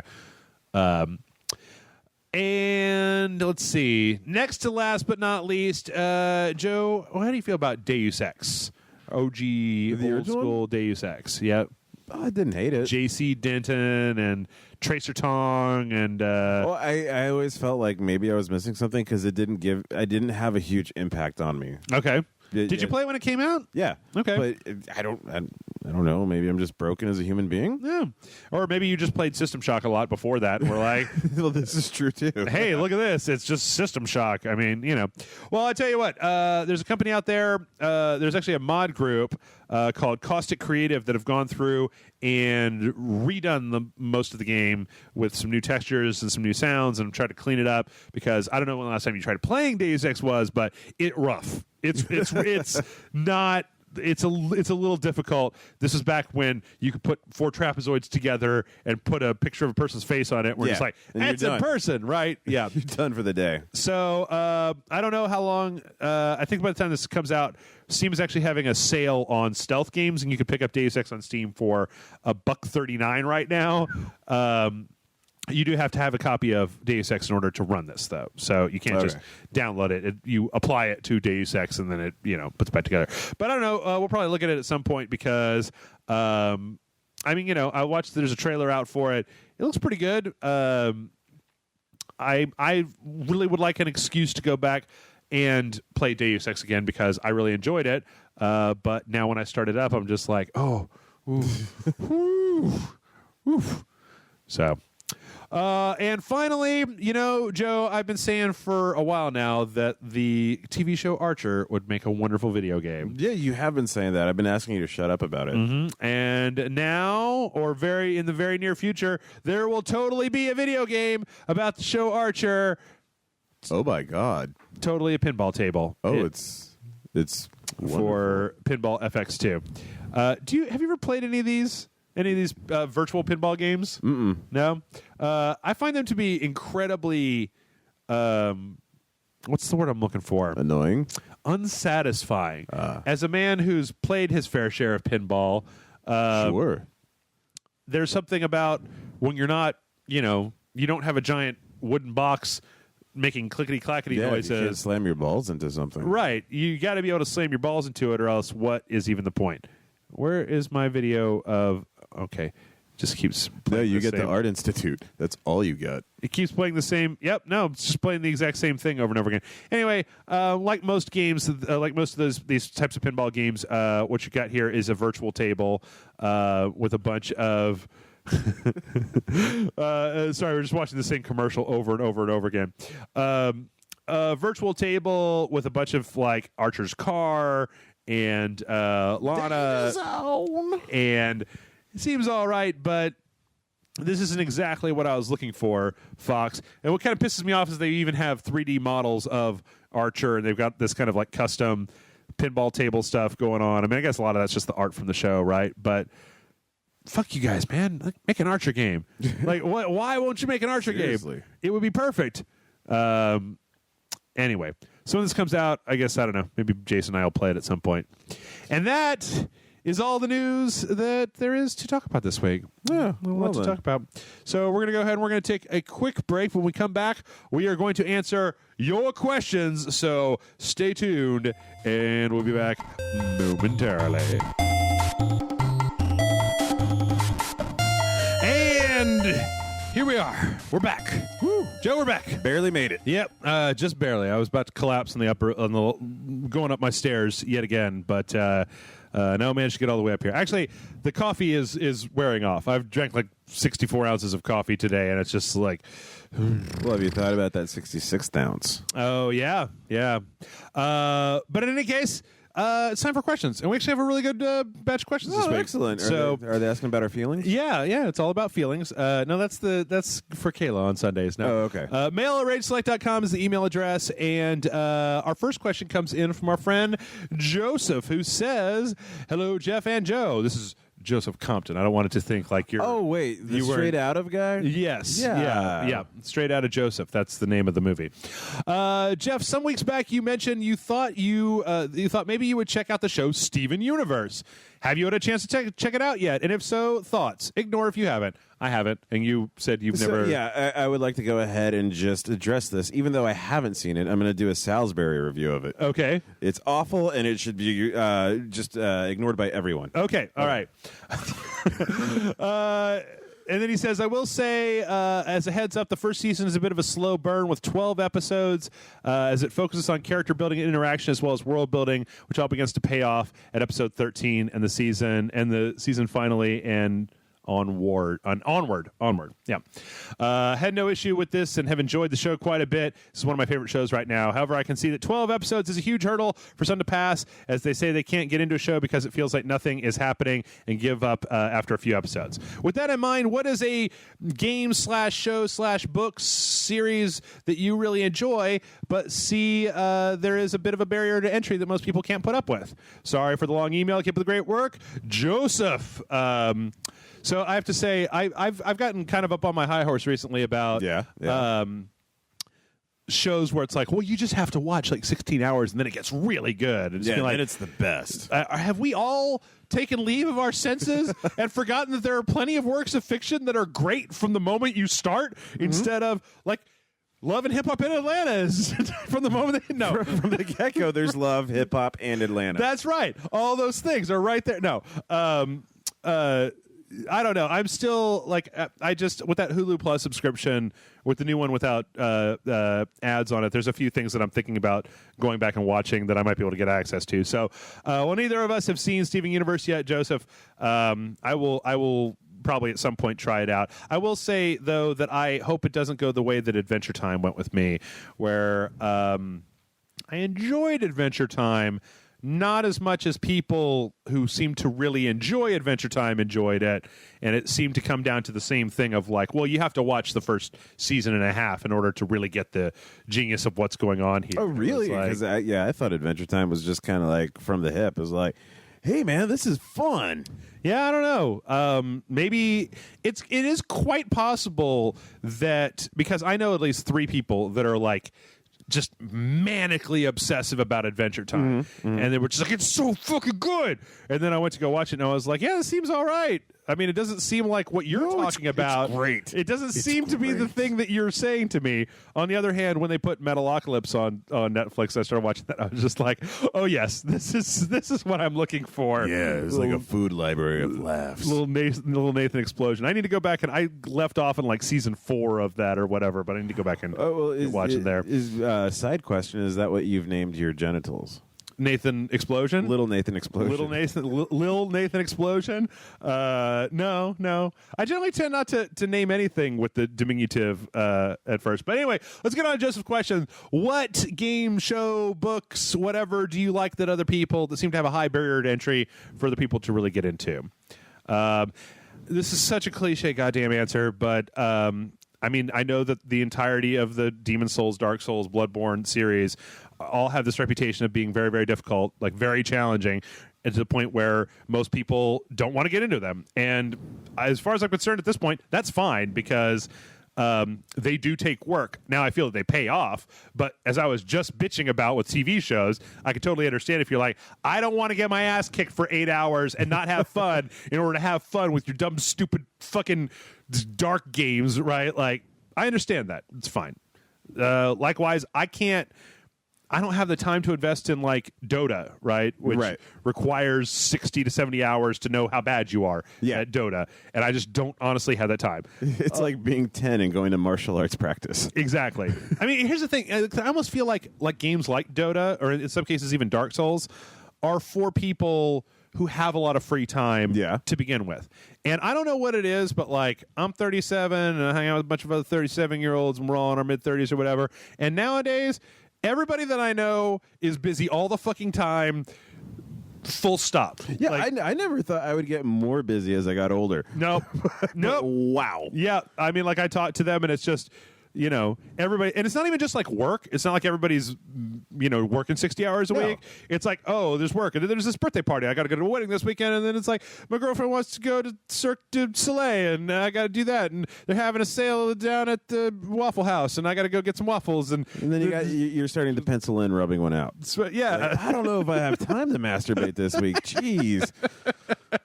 But that's an easy answer for me. I mean, do you know of anything that's got a kind of a high barrier? Well, we kind of talked about it unbeknownst to this question, and I would say Xenogears. Yeah, because it does take a while, and it does seem like your standard JRPG fare. But then it really becomes like just the best of JRPG fare. You know, there's the storyline, and then there's psychological constructs that it explores. Wait, was Xenogears the one on the PS1? Yeah, that had got the brown hair on the cover. Yep. Okay, I did play that one. I didn't get for me, it's like a roll of the dice for most JRPGs about whether or not because boy, I don't know. Again, Japan, man, you guys don't know how to start a game. Like, the first 10 minutes of your game are so important to getting people hooked in, and there's plenty of Japanese games that are just like, we're going to take our sweet time for the next 2 hours teaching you all about the systems, and you're going to need to walk around and talk to everybody in this town before you can go anywhere. And it's just like, yeah, but once you get into it, it's got the combo system that it had for fighting that you could get really good at, and then awesome mech design, and then philosophical questions, and exploring what love really means. Like, there's just so much jam packed into this thing. But Baby Don't Hurt Me, right? Baby Don't Hurt Me No More. That's what is love? Oh, yeah. No. All right, okay. Ultimately, that's where it goes. So wait, okay. So then, which one is the? I'm thinking of the wrong thing. Which is the one with Cosmos? That's Xenosaga. Okay. So Xenoblade and then Xenosaga and then Xenogears and then Xenogears and Xenosaga. I gotta. Okay, fine. I'm sorry. Go on. No. But that's what I would say. Like, I can understand why somebody might not be able to get into it because there is an investment. Yeah. And conversely, I really liked Xenosaga, but I think it was a waste of time. Ooh, that actually, we could probably list. Let's just like JRPGs are kind of bad about this. Yeah, all across the board. But I can honestly say that Persona 4 is a wonderful game, and it starts out so slow, like you're taking the train out to the sticks to stay with your uncle for the holidays, and you got to get up and meet his daughter, and then like pack a lunch and go to school, and there's a mean teacher, and you're just like, aren't there monsters in this game? And then it takes it starts out with a little bit of combat, but not much. It doesn't give you much to hang your hat on. I'm trying to think of other things though, as far as shows. I mean, I think that there's a lot of the sci-fi shows that I really like take a while to really. I mean, it's just what we were saying before. There are plenty of TV shows that take a whole season to get good, right? Like I didn't feel like Farscape really hit its stride until season 2. No, definitely not. But then it became fucking amazing. Yeah, I mean, at first it just kind of seemed like, it's like Star Trek, but it's a little bit different, right? It's a little bit more cynical than Star Trek. I know that I went back and tried watching. I remember having really strong feelings about Stargate Atlantis, and I went back to start watching. It was on like Hulu Plus or whatever, or no, Amazon Prime Video or something. Yeah. And so I started watching it, and I was like, oh yeah. And then I remembered that like, oh yeah, it's not till season 3 that fucking Khal Drogo gets up in here. Because I was watching it and I was like, maybe it's the next episode. Maybe it's the one after that. Maybe it's the one after that. And I was like, when does he come into this show? Oh, like 27 episodes in. I'm like, well, that's what I really wanted to watch was when he comes into the show. Well, yeah, kind of like with Farscape. It was a while until Scorpius showed up. Oh yeah, it was the end of the first season, right? Yeah. So. Yeah, there's plenty of stuff. Yeah, Eureka. I think Eureka was the same way. Mm-hmm. I never watched that. Heard some good stuff about it, but it was cute for like the middle section of its run. It was really great. Okay, and then like it kind of had a bumpy start, and then the end was just awful. Okay, so as far as books go, I mean, I don't think that I think it's weird how. My favorite sci-fi book of all time, my favorite book of all time is Dune, right? Okay. And the whole, I go back and reread the 5 Dune books over and over again. And even Children of Dune? Yeah, sure, man. Okay. Yeah. God Emperor, Chapter House, whole nine. Like when it goes off the rails, that's fine. I'm in at that point. I'm like, yeah, man turns into the giant worm and then he turns the planet into, and then it just goes fucking berserk. Yeah, fine, whatever. I like Frank Herbert and I like his books. I do, though, feel like, strangely enough, that we had a question a few weeks back where fucking his fucking kid has fucked that series up so much that somebody wrote in there like, hey, do I need to read all those other books before I read Dune? And I was just like, no. In fact, I've never read them and I don't think I ever will because I'm like not interested in you piggybacking off of your dad's bullshit. Like just read the original 5 Dune books and then be done with it. I mean, I don't know. Maybe they're okay books. I've never read them. Well, maybe he could have just had his own thing called like Sandbar. Yeah. Yeah, I was reading Amazon reviews of what he wrote. I'm like, here's the thing, man, is that I know it's your dad's legacy to fuck up, but your dad was like a pillar, a mountain of fucking titan of science fiction writing, right? Motherfucker wrote some kind of like interquel that happens between like Dune and Dune Messiah, I think, that I was reading the Amazon reviews for it, and I swear to God that I don't know because I'm not really even willing to read the book or to even read a Wikipedia description to find this out. But I swear to God it was intimating that like he changed the story and then had a like but then he forgot all of it or erased his memory at the end of that before the next book started. I'm like, look, man, it is one thing if you want to like go back and fill in all this backstory of shit that your dad was talking about, the Butlerian Jihad and the fucking Mentats and all this bullshit. It's another thing to start writing books in between your dad's other books where you're fucking with the continuity. Like, dude, just leave it alone, man. Come on, leave it alone. But I think that Frank Herbert actually has a really dense writing style, and I think that if you're not ready for that, it can definitely come off as awful, as hard to read. Or you not a fan? No.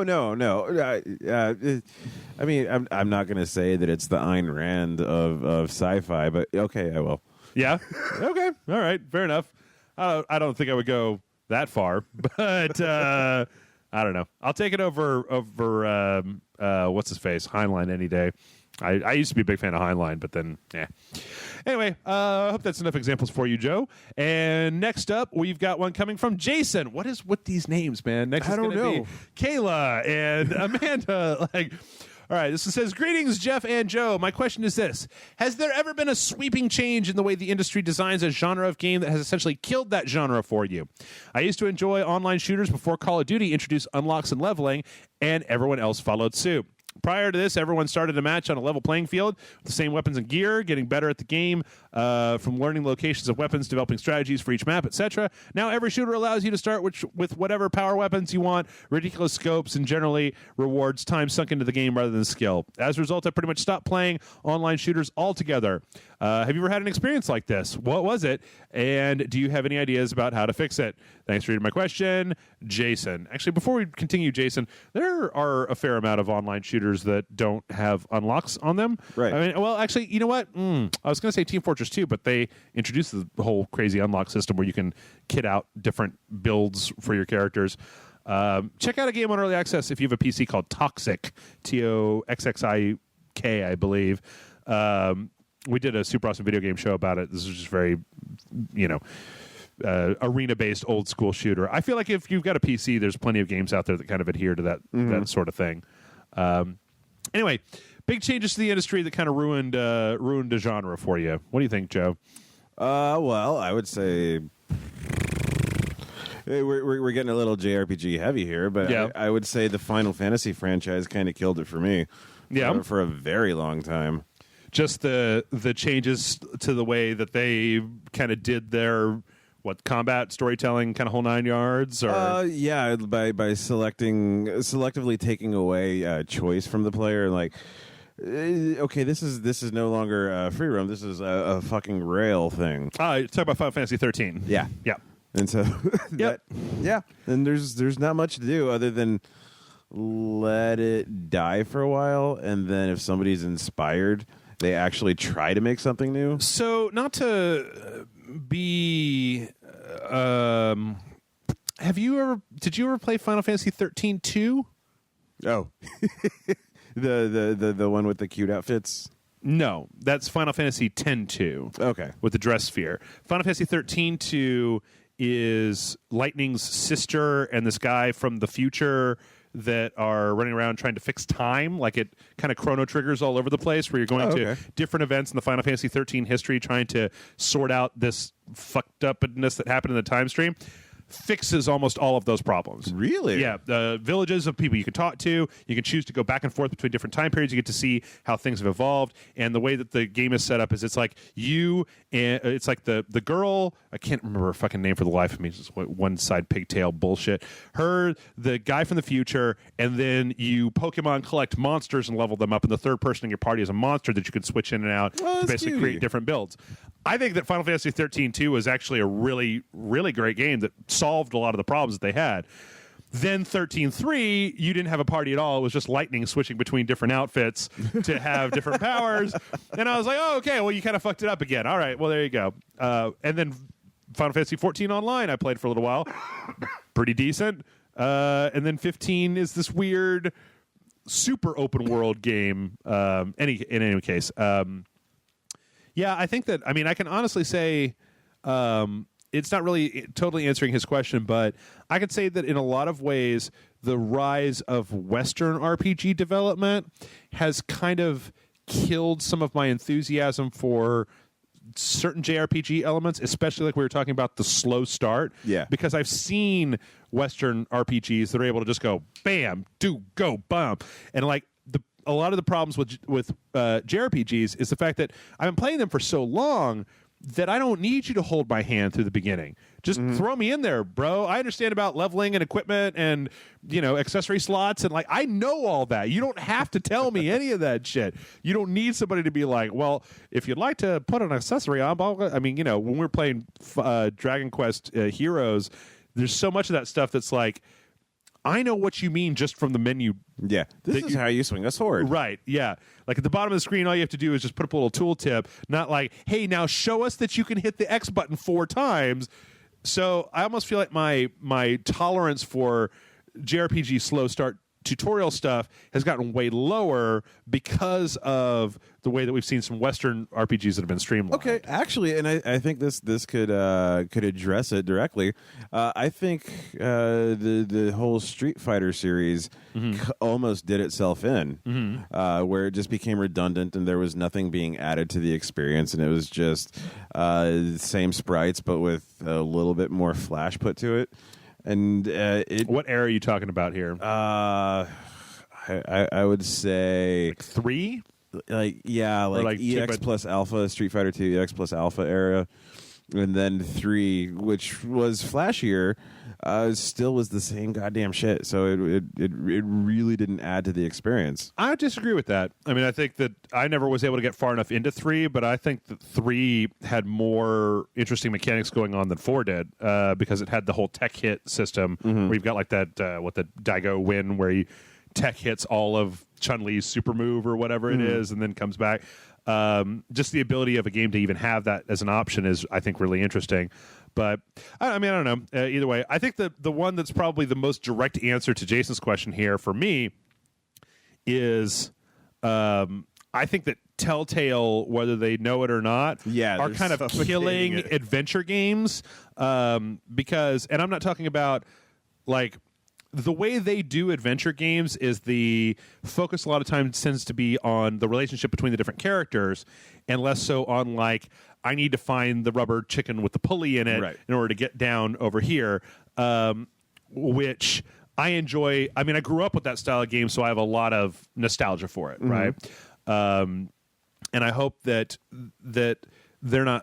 I mean, I know that there's like indie developers. There's the Deponia series. There's like this one developer that Kevin knows about a long time back in the old days who puts out a bunch of the Blackwell Conspiracy or something like that. Gemini Rue. Like there's a bunch of games that are more like that. But I feel like Telltale gets such praise for what they do in their game, especially the year that Walking Dead came out, and everybody was just like, "Bah!" And I played it, and I was like, yeah, this is great, but the actual puzzle adventure components of it are weak sauce. Yeah, it's sauce that is very weak. Yeah, it's just a little more intricate, like proceed to next chapter, basically. Right. Like you have 2 things in your inventory, and here's a door you can't open. Try using one of them. Nope. How about the other one? Okay. Try using the key or the sofa. Right. Or whereas when you look at like the way that like I'm reminded that this year the Grim Fandango Remastered came out, and just the way that the puzzles were set up in Grim Fandango were really interesting, you know. Yeah. And when sometimes you could get them, and sometimes they were a little bit too diabolical. But when you got them, you were just like, oh hey, that's really creative, instead of just being like, oh well, I need to use the one thing on the other thing. So yeah, there you go, Jason. Those are the answers. All right, next up from Sarah. This one comes in from Hustmond. Okay, there you go. Hustemand. Hustemand. I don't know how to say that. How do you say that? Hustmond. Okay. Hey, Jeff and Joe. Recently, I looked at my Steam library and had completely forgotten about Telltale Games' Game of Thrones. I swear to God. I didn't do this on purpose. I swear to fucking God. Hoping to finish off the game, realizing the last episode was released in July 21st, and nothing has happened since. Do you guys think that this is too long to release these episodic games? Should they focus more on finishing these games completely and then release them weekly like a TV show? Because I've kind of lost interest in these games since more interesting things are coming along. Thank you guys for being so fucking awesome and make the day a little bit more bright. Proud patron. Sincerely, Hustmand. I think you just added to your argument. I think so. I didn't realize the Game of Thrones hadn't completed yet. Yeah. I think that's one of the reasons why this week the Minecraft game came out. The Minecraft Adventures game came out. We played it on the dojo with Grant, and I think that when the trailer for it came out, there were a lot of people that were very upset about it. Damn, Steam, work with me here. Not Deus Ex. There we go. There were a lot of people that were really upset about it because they were like, you need to finish the games that you are already doing before you start putting out new stuff. Yeah, because, it'd be nice. Yeah. I honestly really didn't... Okay, so it looks like 5 of 6 is up at this point, A Nest of Vipers. So they still have one more, or maybe, I don't know, that says, episode 5 of 6, Nest of Vipers. I haven't gone back to this since we played the very first episode when Grant and I played that. But yeah, I really do think that that's one of the problems that I have with episodic gaming. On the other hand, your argument about releasing one every week, Capcom did that. Resident Evil Revelations 2 was an episodic game where you buy the season pass, but it was obviously already finished. So they just released one episode a week for like 4 or 5 weeks, and then it was done. So were people like, I need it all now? Well, to me, it just came off more as a question of why the fuck bother? Like, put it all out now, and you probably have a better chance of people just marathoning through it than you would if I have to wait next week, and now you're up against whatever new came out next week, and now you're up against whatever came out the week after that. Like, rather than releasing it 1 week at a time when it's all obviously already done, just release the entire fucking thing and let me play it already. Yeah. But that didn't really make a whole lot of sense to me as to why they would do that. I mean, I guess I can imagine a boardroom if they're like, we're going to release it 1 week at a time to keep people interested in it and to have them keep coming back to play it and try to retain our player base. But I feel like you would have a better chance retaining your player base by just putting it all out at the same time. Yeah. Because all you're going to end up doing is people who are going to stop after one episode are going to stop after one episode anyway, whereas those of us who actually enjoy the game are going to be like, I don't want to play episode 2 right now. What the fuck? Fuck you, I'm not done yet. You know what? I've been playing Chibi Robo on my 3DS, and it's one of those games that keeps bringing up messages. It's like, hey, you've been playing for a while. You should probably go take a break. And every time it comes up, I want there to be an option that says, like, thanks, okay. And there's a second option that says, like, nobody tells me what to do. I will play until my eyes melt, fucker. The third option should be, Mom. Come on, Mom.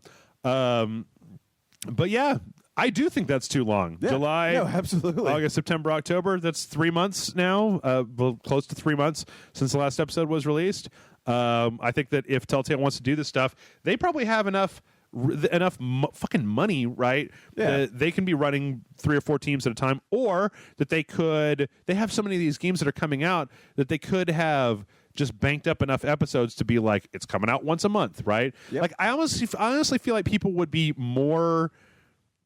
have more of an interest in them if you knew that when you bought Walking Dead, it was going to be one episode every month. That way you could be like, oh man, I can't wait for the first of next month when the next Walking Dead comes out. Time of the month again. Right, exactly. Except in a good way. No, except I don't have to wear my gross panties. Yeah. Sorry. I looked at our YouTube metrics the other day, which is never a fun thing, but and it has the breakdown of men to women. It was like 95% men, 5% women. So to you 5%, I'm sorry for the period. I'm not sorry. I am confirming that they have a crappy situation where every once in a while they got to wear the really nasty stuff because it can get dirty. Okay. Yeah. No, that's what you described as a thing that happens in this world. Yeah. So anyway, I hope that us just being like, yep, you're right, that's shitty, was a good enough answer to your question. All right, our next question comes in from Juan, who says, hello, fan since the Spill Days and Patreon subscriber. My friend and I were talking about how certain movies could have been better. There's always something. Anyway, I brought up Pacific Rim. I loved it, but not as much as I would have liked. I mean, giant robots fighting giant monsters is fucking awesome. However, I feel that it would have been better if instead of being made by an interdimensional alien race and sent to destroy humanity, the kaiju themselves were eldritch horrors acting on their own personal apocalyptic agendas of destructive conquest. So my question is, what changes would you make to a movie to make it better? Love what you do. Keep it up. Praise the dong. Juan. Well, for what he said, that is basically the same thing. Like, what's the difference between an eldritch horror that's coming from the deep depths of space versus like interdimensional like alien dudes? I understand that what I'm about to say is to sound really stupid in the context of this podcast, but one, I think you might be thinking a little bit too much about Pacific Rim. I don't think I'm thinking enough about Pacific Rim. I mean, like, you know, the answer to that movie was going to be you still were going to have to go down in the crack under the ocean and blow something up to close it, right? So why? Who gives a fuck about what? It could have been anything. It could have been a fucking gauntlet monster generator that was just making more monsters, right? I don't know. That doesn't really bother me. But then I'm pretty sure that we all know by this point that Jeff is not easily offended or upset by a lot of movie stuff. I mean, you know, I'm the guy on this website who's known for having the crappiest taste in movies in the entire world because I'm like, dude, I'll watch The Rock. Dude, I'll watch Speed Racer. That's a fun movie. A fucking Speed Racer. Dude, I'll watch Transformers. I like to watch robots punch each other. I mean, Transformers 4 was where I draw the line about like, I can't even get any enjoyment out of this anymore because it's really stupid. But because it took away Shia LaBeouf. But Dinobots. Yeah. That was really stupid. Everybody loves them, bro. Also, there was no reason that girl had to be underage. That's how I fix the movie. This is how I'm going to fix. You know what? I will take your challenge, Juan, for how to fix Transformers 4. All right. Step 1, take out all the Steve Jobs bullshit. Fuck a bunch of that. Step 2, take out Mark Wahlberg and his kids. Fuck a bunch of that, too. Step 3, make the movie about that one moment in the movie where Optimus Prime is like, we're not your property, and we're here to save you, and all you do is try to take us apart and make us into things. Maybe I should be a bad guy. Maybe have a movie where they're hunting him down with the little squad at the beginning, and then like halfway through the movie, Optimus Prime is just like, fuck it, I've had enough. And he goes crazy, and he starts killing people, and it's like the other Autobots have to try to, and maybe he joins Megatron, and then come back. That would be great. It's like, even Megatron's like Optimus, I don't know. Maybe you should like get the fuck out of my way, Megatron. And then he just like kills more humans. I'm gonna blow up Chicago for real. You couldn't do it with Spock, you asshole. No, I think there's I mean, here's the thing. Transformers are a great concept, right? There's no reason why those movies have to be that stupid. Yeah, they're like Razzles. Yeah. What like movies that win the Razzies? No, they started as candy, but then they become gum. What the fuck are you talking about? They transform. What are you talking about? What is this thing that you're saying? The Transformers are a great concept. Have you seen this thing that's like gum, but when you chew it, then eventually it just disappears in your mouth? Yeah, that's just called gum. That's hasty. No, it's some kind of weird gum mint hybrid that like the more you it's stupid. Anyway, what changes would you make to a movie to make it better? Okay, so let's go. Well, you just did. Wave our magic wand. Well, yeah, but Michael Bay doesn't return my phone calls anymore. Also, there's a few people online who have said this before, and I'm pretty sure that I agree with them.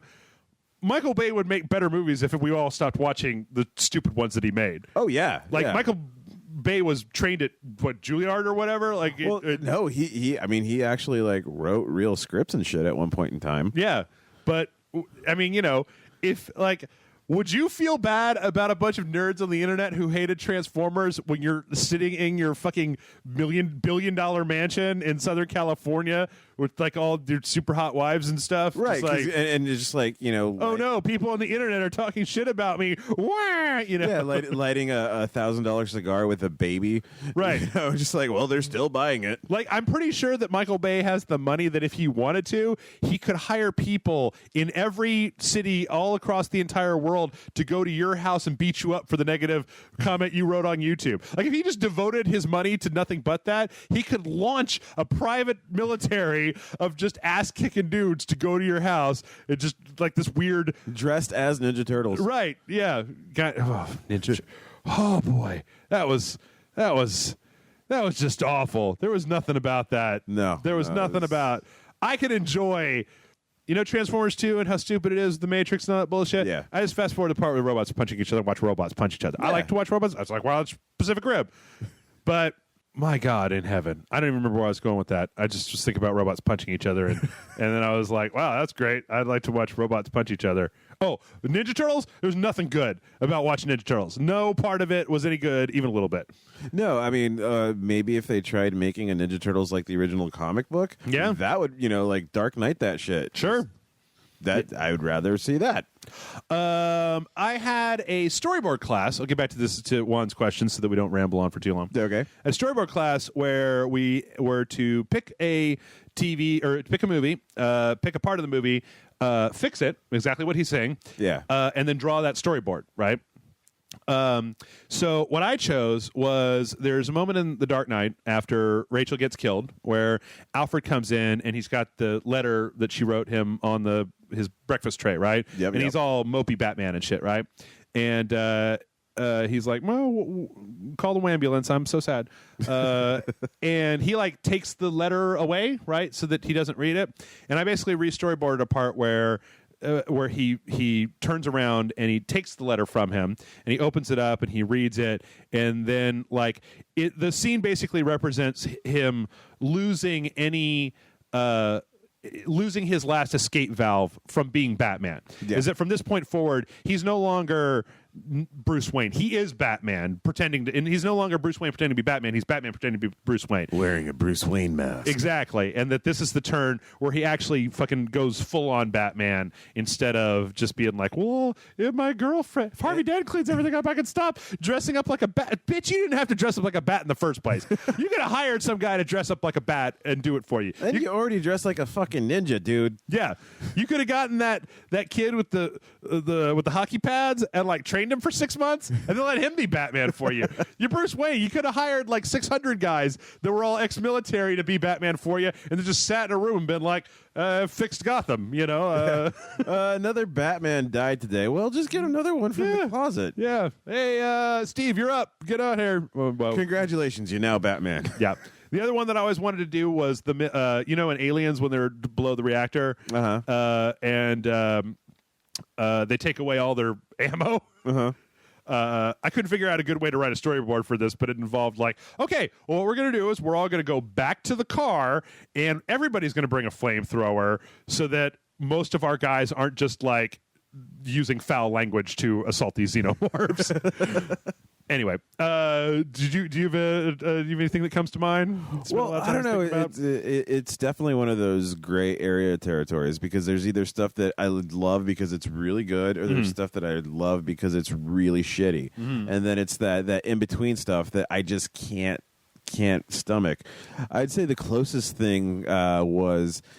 I just reviewed a movie on Digital Noise that's out on Blu-ray called The Final Girl, starring Abigail Breslin. Is basically this girl who was yeah. She was the last girl in like a horror movie Slaughter. Yeah, and it's like she's come back to her life. There was a lot of stuff that could have been handled better. Yeah, that would have made it infinitely more interesting. Because it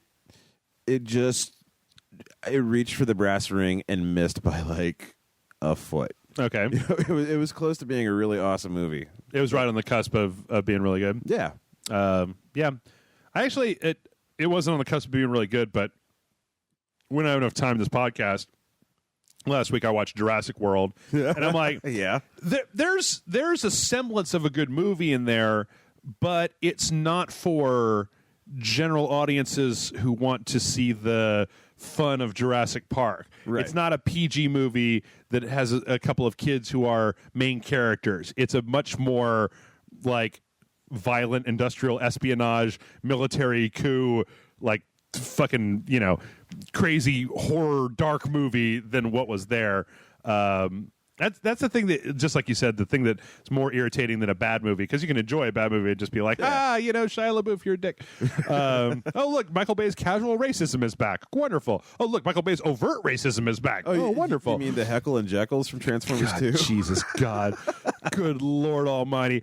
Transformers 1 had the guy that was the hacker, right? Yeah. So there was all that. It's like he injected Big Mama's house into like the middle of Transformers for some reason. I don't understand the mother. Okay, anyway, but it's the movies that are close to being something where you're just like, God damn, you just fell down in the final act. That are really, really disappointing. Anyway, I hope that answers your question. This next one comes from Clayton, who says, Dear Rage Lords, in Dojo episodes and here on the podcast, it's mentioned a lot that you guys have a strong dislike/hate for GameStop. I was wondering why you had such hate for them. Here in Omaha, there are a good number of locations of their stores, and I haven't had a bad experience at any of them yet. More than likely, I've completely missed something, and it's likely something painstakingly obvious. If you'd be willing to tell me what, I can read up and get more information about them. That would be appreciated. I was looking forward to opportunities to become a more informed consumer. Thank you for reading my mail, and I hope you don't think I'm trolling you guys to get a rise out of you. I'm genuinely interested in your answer and look forward to hearing your response. Sincerely, Clayton S. I didn't realize that there was an anti-GameStop slant here. Yep. Well, I'm sponsored by GameStop. Are you? Okay, well, that's not true, but I could be. Oh, okay. More so in the past than now. GameStop has actually done quite a bit, and I'm going to be real upfront. the closest game store to my house is a GameStop. So when I do go out to buy games, I usually go to the GameStop. And I think, as I mentioned maybe on last week or the week before's podcast, most of the people who work there, because I always go on the same day. I always go on Tuesday when the new games come out, and I pick up whatever the new games are. So the people that work there, they know who I am. They don't try to get me to subscribe or get their stupid power card or sell me an art book or pre-order or blah, blah, blah, any of this stuff. Yeah. And so I have thawed quite a bit on GameStop. The reason that we used to have a serious problem with GameStop is, number one, that whole list of things that I just read off. Not only would they try to sell them to you, but they try to hard sell them to you. Yeah. I had a friend who one time went into, I think it was like Final Fantasy 12 came out, and he went to GameStop to buy it, and he's like, 1 copy of Final Fantasy 12, please. And the guy gave it to him. He was like, well, would you like to buy the art book as well? He's like, no. He's like, oh, but look, she's beautiful. It's concept art. And my friend's like, no, that's all right. And he's like, well, a real fan of Final Fantasy would buy the art book. And he was like, and then at that point, my friend, who is incredibly irascible, I don't really hang around with him very much anymore, but at that point had a temper I wouldn't want to get on the bad side of, picked the game up, threw it at the guy's face and said, I hope your mother dies, and just walked out of the store. But people tend to forget that there used to be a couple of really bad things with GameStop. One, they used to not stock games, right? Yes. If you didn't pre-order the game, you couldn't get it. And I think that's horseshit, because everybody else stocked it. Best Buy stocks it, Fry stocks it. I bought a copy of Grand Theft Auto Vice City at a fucking Blockbuster Music one time because they had it on the shelf. 7-Eleven has goddamn video games, right? Yeah. Everybody stocks video games, and it used to be that they would just be like, well, if you didn't order it, then we don't have it. And it would be like, are you a store? Or are you like a consignment warehouse? I don't understand. Fortunately, with Amazon, with all the other digital purchases and things, they've had to get their shit together and get 6 copies of Blood Bowl 2 so I can take one home, right? Or not Blood Bowl 2, but they'll, like when Rock Band came out last week, I was able to go over there and they had a couple extra copies and I was able to pick one up. The other thing is that after they went over with the whole pre-order things, they also would try to do the hard sell every single time. Do you want to sign up for Game Informer? No. I've had a subscription to Game Informer. It's a crappy magazine. Yeah. Like, oh, no, it's much better now. Do you want it? No. It's like, well, what about your power card? Every 5 games that you buy, you get the 6th and a half one for free. Like, no, I don't want that either. Or like the fucking damage protection plan? Yeah, do you want a damage protection plan? You can swap that at any time. Like, no. I don't know what you think I'm doing with this. No, it's not worth it. And I also, don't tend to, I'm not planning on putting the discs in the spokes of my bike so that it makes a clickety-clack as it goes around. Yeah, I'm not going to take it out to play highlight. Right, exactly.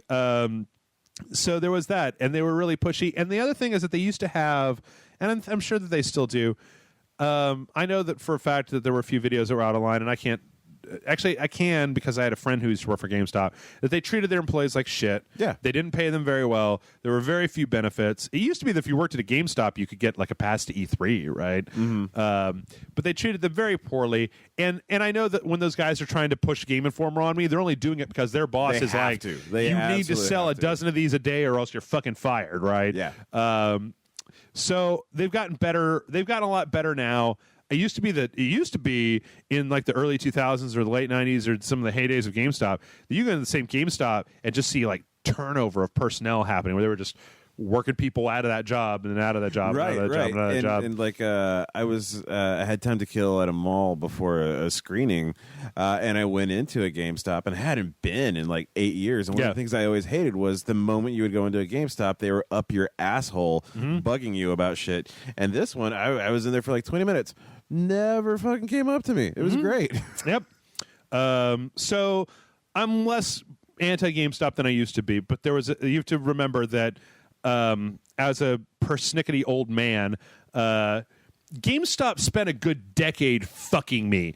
And once there was an option that was not GameStop, I was only more than happy to stop letting them fuck me because I don't like to get fucked by anybody but Mrs. Wallace. So that was as soon as Best Buy was a legitimate contender, I was all the way to Best Buy, right? Mm-hmm. Done with your horse shit.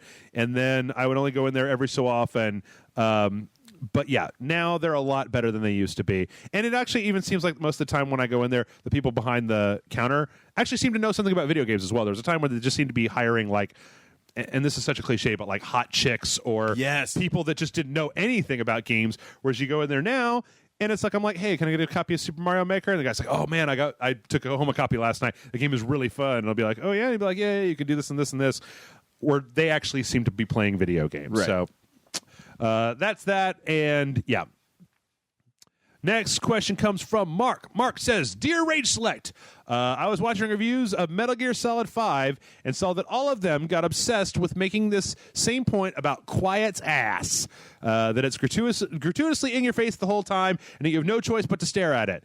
What irked me about this is that every time they showed a recorded clip of them looking at her in the helicopter, What irked me about this is that every time they showed a recorded clip of them looking at her in the helicopter, a scene the player has to hold down a button and specifically move the camera to see.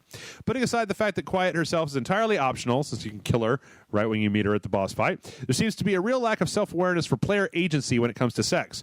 Or worse, trying to play off their creeping on some girl as a noble cause. Either way, it sounds gross to me. But it got me thinking about whether developers can be held responsible for putting an option like that in the game.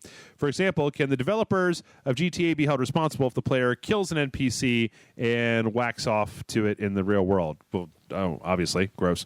My actual question, though, is which is more perverted? The developers for putting lewd things in the game or the players for actively searching for it?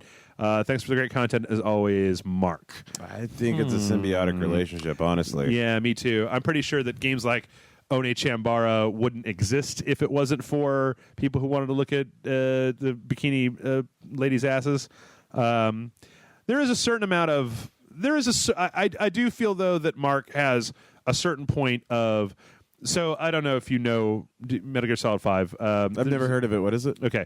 The character called Quiet in that game that's this lady sniper, and she's essentially wearing a bikini and fishnets. Bikini right? kill.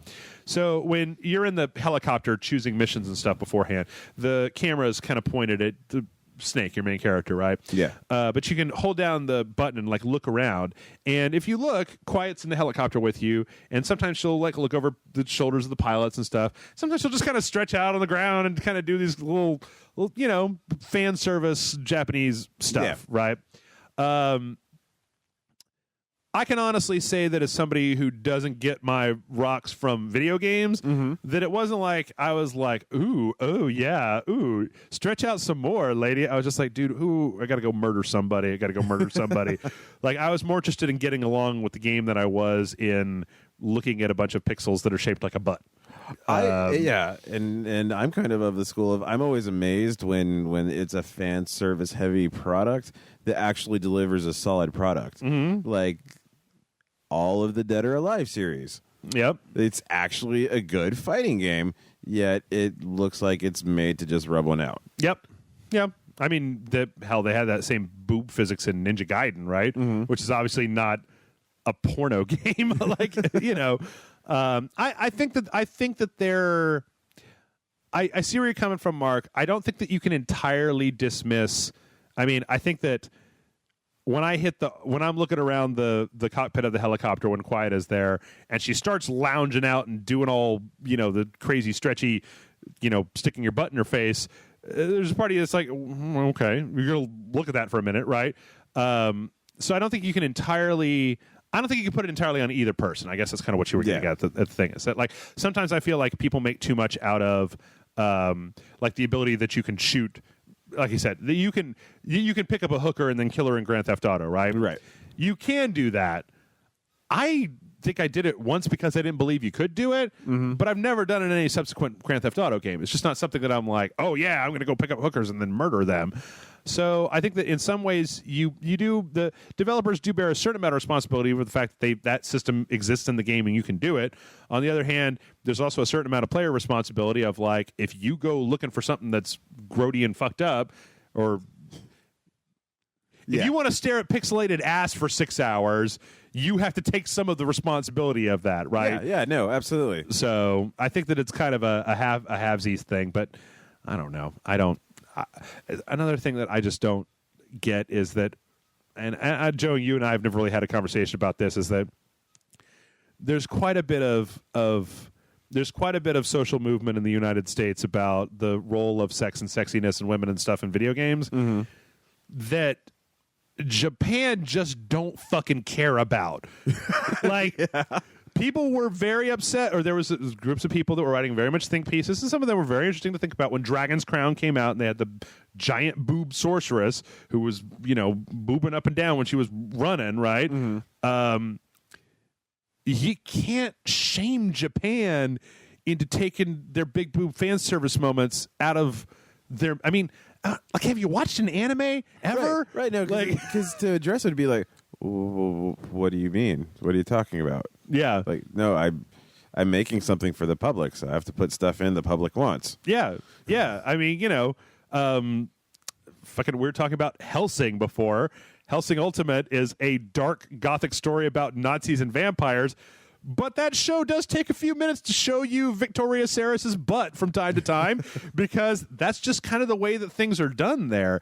And so you also you come into this weird larger question that I almost feel like from time to time I'll end up talking with I've got some friends that are more active in kind of the op-ed parts of that part of game journalism of like, how ethical is it for you to say, hey, all of Japan, we're dictating to you what's okay for you to put into your art and what's not okay for you to put in your art because we don't like it. Regardless of whether it's accepted in your own culture or not, we're telling you that that's not acceptable. I mean, for fuck's sake, like 6 episodes ago, there's this Japanese game that's got this huge long name. The game is an open world game where your character is a photographer that runs and slides underneath women to take pictures of their panties.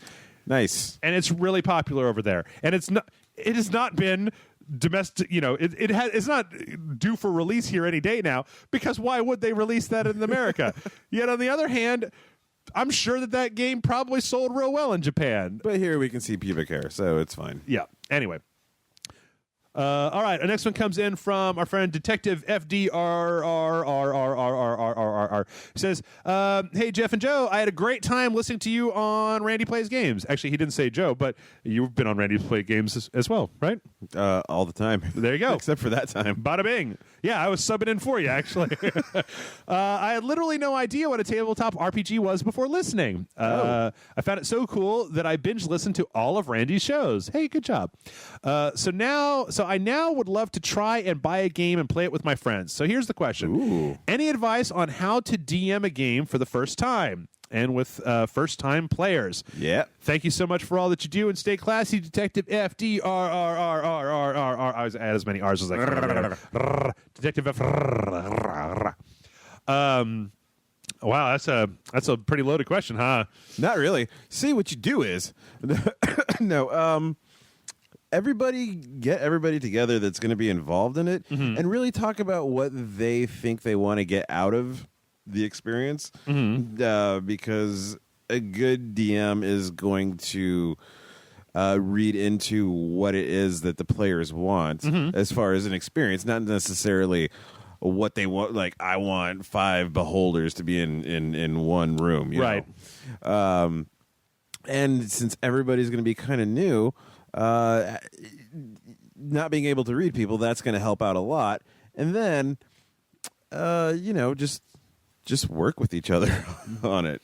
Yeah, as somebody who's had you remember the guy that threw the game in the GameStop person's face? Ruined a couple of campaigns that I had because nice. I have you ever played a D&D campaign with somebody who is like, well, my character doesn't give a fuck how powerful that lich is. I want to flip him off and tell him his mother's a whore. And it's okay, well, now you're dead. And now we're stopping for today because you're dead, and I can't finish this dungeon with 3 people, and you're going to have to roll a new character, or we're going to have to rewind or whatever, right? Right. And then, conversely, I was in it was an Earth Dawn campaign where the GM took the GM role as being adversarial to the players. Yeah. So he was just actively trying to kill us as much as possible. Yes. That's something to keep in mind if you're going to be DMing a campaign, is that it's actually something in mind I've been thinking a lot about recently, is that, yes, it can be very easy to slip into a thing. You don't win if you manage to kill everybody off and stop the fun, right? You want it to be a challenge to them, but you don't want it to be so much of a challenge, because eventually at the end of the day, you want your players to have fun, and they are going to have fun by overcoming adversity. It might not be bad to go out and maybe watch some, go over to Gama Sutra and read some articles about making indie game plots and rising and falling action and a few things like that. That's maybe a little bit technical. But what I would probably do if you haven't played a an RPG campaign before is either one, I know that there are a few like board games out there where like a lot of the dungeon layout and a lot of that stuff is all more self-contained in the rules of that game than it is a bunch of character sheets. It's an easy way to make the transition from like a board game to an RPG. Or the system that we used when we played End of the World actually has a number of different books. End of the World Zombie Apocalypse, End of the World Wrath of the Gods, End of the World Alien Invasions, Revolt of the Machines. And that system doesn't require... because normally I would say start with D&D, but D&D is a lot of work because you need maps. You need dungeons for people to be able to move through. Yeah. Whereas with this, you're kind of just... This is, to me, this game system is the most fun part of D&D, which is the doing crazy shit part. Yeah. It's just got a bunch of opposing die rolls, and you know, like as you heard on there, you can kind of just make up shit, right? And the DM has to just kind of go, okay, all right, yeah, you could do that, or no, you can't do that. Yeah, kind of like we did Star Wars Edge of the Empire for the first Randy Plays games, and I think that would be a decent investment because it is a box with the maps and it's got the module in it, and so like, yeah, do that. I mean, you want to look for one where you have somebody who acts as DM. Yes. Because that's what you want, is you want experience working with your players to get them going. And then once you've done all that, I mean, you know, I'll be honest with you, once you get a couple of games and some experience under your belt and you guys all feel like you're into it, there's another quick sidebar tip. It's going to be a lot more fun if you actually honestly goddamn role play than it is if you're just like trying to beat the system's math and twink out and stuff. Yep. You're going to want your characters to write themselves at least some kind of backstory before they start, which is actually one of the reasons why the End of the World stuff is good to start with, because your player can be you, right? So, but once you get all that done, go fucking buy yourself the Dungeon Master's Guide and a couple of players' manuals and sit down and play yourself a game of D&D. I hear that 5th edition is really good. I'm a sucker for 3rd edition because it's got a lot of nifty opposing dice rolls. I don't know if 5th edition has solved the problem of having to have a huge amount of graph paper and maps and pieces and tokens and stuff to... Yeah, it solved it for the most part. On the last one we did, which we might continue, we did the Ravenloft module from like 84. Right. But using 5th edition. Oh, okay. Yeah. Cool. Yeah. So I hope that helps. Let's see. We're going to be... I think... Okay, I think we can knock these out real quick. Next one comes in from Tony. Tony says, Dear Jeff and Joe, what are your favorite stories, be it film, literature, or video games, that take place in the wings of another story? Like Rosencrantz and Guildenstern Are Dead, taking place offstage of Hamlet. Having recently picked up a PS3 version of The Godfather, I was pleased to see the liberties they took with the original story didn't make it completely contrary to the source material, creating a nice companion piece to my favorite book and movie. And what other properties would you like to see stories made of that take place in the wings? Your loyal disciple and Patreon subscriber, Tony Kearns. Okay, totally got an answer for that one. Go for it. It would be Shadow of the Hegemon, Shadow of the King, that was written after Ender's Game. Oh, okay. Because is that the one that makes what's his name Bean into like the mastermind? Well, Bean was the mastermind. Okay, yeah. Bean was smarter than Ender. He just wasn't as charismatic, but he fucking knew it. Yeah. Yeah, I don't know about all that. But no, I would say I really liked that one. Okay. Let's see. I'm trying to think of games where you see stuff that takes place kind of, you know what? Actually, wow, this is a JRPG heavy episode. I really liked Final Fantasy Crisis Core, the PSP one where you played as Zack the entire time. That's more of a prequel, though. I was actually thinking, Half-Life Blue Shift and Half-Life Op Force both took place during the Black Mesa events, which was kind of interesting. Yeah, I had Blue Shift. Yeah, I'm trying to think of any other things where they all kind of take place at the same time, but it's so hard because they're usually just like direct sequels. Right. I don't know. Let's take the easier route. What do you think in media? What would be some media that you want to see, like other stuff happening at the same time? Boy, Now that's a pretty tough order because everything's shit. No, because they actually try to squeeze every fucking dime out of an IP these days. Very true. Like Marvel's Agents of S.H.I.E.L.D. Yeah. I think that I've always wanted, and I know there have been some in the past, and I don't think I've ever really glommed onto them, but I've always...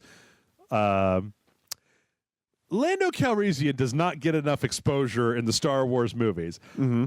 That I want to know what that guy is up to. Like, I want a TV show that just follows around Lando, Love and Lando in Cloud City. I want a Lando Calrissian spin-off show. I know there's been some books and stuff, and I don't think I've actually ever read any of them. Boat. What's that? Lando's boat. Well, I don't know what that means. No, just like the Love Boat, but it's just Lando. No, all I can think of is the Lando. Similarly, I would say, and it's going back to Ninja Turtles, which I know, but Casey, what's his face? Casey Jones. Casey Jones. Mm-hmm. These guys made a Casey Jones movie a few years ago that wasn't sanctioned in any way. Okay, but it was at least like, yeah, there's something there that I'd like to explore, and maybe not in the framework of magical ooze. Mm-hmm. I've always thought I actually had an idea of in the Batman franchise on the Batman games, and in the comics too, but not as much as it used to be. Definitely not in the movies, really, but. Robin just gets shit on in those games. Like he just shows up. Batman's like, I don't need you here. Fuck off. I really think I would like to see. Like, I think that we've had enough Batman out of those games to the point where I'd like to see a Robin game, right? Mm-hmm. Like let poor Robin, because that would be. I feel like it would be a perfect way to reset the canvas instead of for some reason having to be like either taking all of Batman's gadgets away or having to add so many more onto the ones he already has that it becomes fucking ridiculous. Yeah, it'd be great if you were just like, oh well, here's Jason Todd starting out doing his thing, and then you're collecting stuff and. Maybe rewrite the history a little bit and start him as a street tough and like use that to get the combat system together and give him more stuff, and then have Batman kind of be his mentor, or even create a situation where like Batman is kidnapped and now Robin has to step up and be the one who figures out what the fuck is going on. I always feel like Robin never gets any, But not Nightwing. I don't like Nightwing. Not Nightwing? Yeah, I don't know why. Just not a fan. Yeah? Who's your favorite Robin? Actually, I think it was what's her face, the girl from Carrie Kelly. Yeah, from Dark Knight. Why? Because she was annoying. That's not a very good reason, Joe. No, that is a great reason. All right. Also, you know what? I've always in a lot of these. Anytime you make a big science fiction or fantasy universe, there's infinite number of stories that we never see. Mm-hmm. So like. There's all kinds of shit happening in Star Trek. You know what I'd like to see? I'd like to see a Star Trek series set on a Cardassian ship during the Deep Space Nine era, where like we're just following around a bunch of Cardassians and we're learning about their hopes and dreams. Like, they're people too, sort of. Yeah, they have space letters to write home. Or like, let's just follow around like a Klingon scientist who's having a really hard time these days, because there's got to be somebody had to build the ships, right? Somebody had to build they've got cloaking devices that nobody else has. Well, that's the thing that I always found weird about Star Trek was just they're quick to get into a battle, which really in the long run would not facilitate science. Yeah, well, there's also got to be, honestly, there's got to be somebody somewhere on fucking the Klingon homeworld. Not Kronos, right? Kronos is the one that blows up in. No, Vulcan blew up. No. The one in Star Trek 4 or 6 that blows up. Anyway, I'm getting them all confused. Anyway, the Klingon homeworld, right? Like, you got the main capital where they walk around and everybody's like, ah, ha, ha, ha, ha, and they're punching each other. And even the ladies are out there like, ah, ha, ha, ha, and they're kicking each other. Somewhere like in the suburbs, there's got to be a bunch of Klingon nerds. Like the people that got kicked out of Battle Academy that are just like, somebody's got to build all these fucking disruptors for Galron, right? Yeah. Somebody's got to be up in a space dock building the birds of prey. And they are not just going to be all like, ha, ha, ha, funny joke. And then he punches him and the other guy flies into the reactor. And then that bird of prey is gone because, like, well, you insulted my mother. And so I'm going to throw an ion wrench at you. And then it's going to blow up the entire facility, right? There's got to be a bunch of places where there's some guy tweaking the disruptors to try to figure out how to make them shoot better. Anyway, also the Romulans would be like Game of Thrones, House of Cards, political thriller on Romulus with a bunch of Romulans not really shooting and shit. It's just intrigue. Yeah, it's just intrigue. I want to watch that. Romulans are fucking awesome. What would be kind of fun, because now you got me thinking, is like, so it's just this series of these folks that they don't do the warp travel, they just space fold, and they still have lots of wacky extra planetary adventures and stuff. Then like halfway through season 2, Voyager shows up. Yeah. And then it's that planet that they visited in Voyager where they tried to spacefold and nearly destroyed the universe. Oh, I don't remember that one. I remember the one where they turned into the lizard people after going past the speed of light, and Janeway and Tom Paris had lizard boning. Yeah. I remember the one where they accidentally created a whole planet full of wax people that then melted at the end of the episode, where it turns out that it was like, oh, yeah, well, you've been following a whole different Voyager crew the entire time. Man, I don't like Voyager very much. I mean, fortunately, there's Star Trek Enterprise, and that's the one I like the least. So there's plenty of Voyager that I can watch and go like, at least it isn't Quantum Leap sawing a log in half because he refuses. At least it isn't fucking the Reanimator with blue tentacles coming off of his head. All right.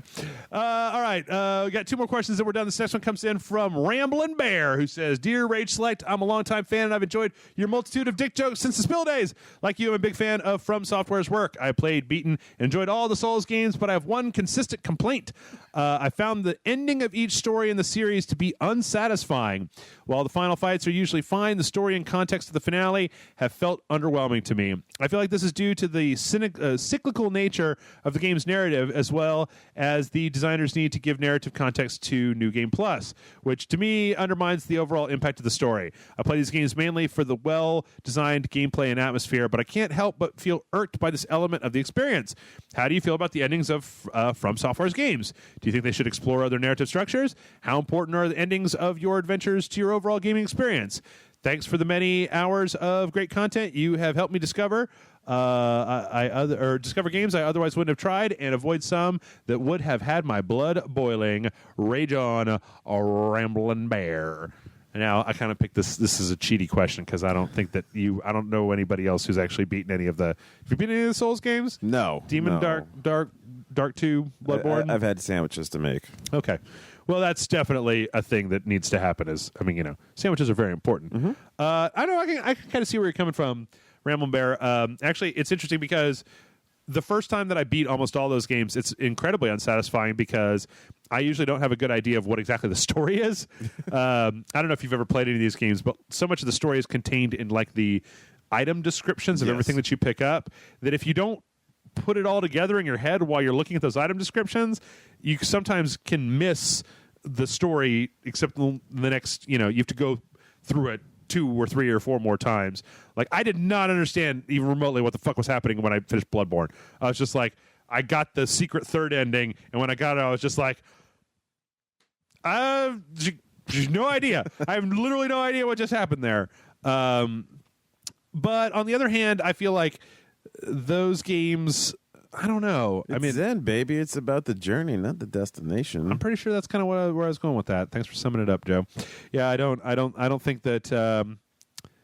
They could maybe put a little bit more work into their final cutscenes. Like the cutscenes are always like 25 seconds and then you're done, right?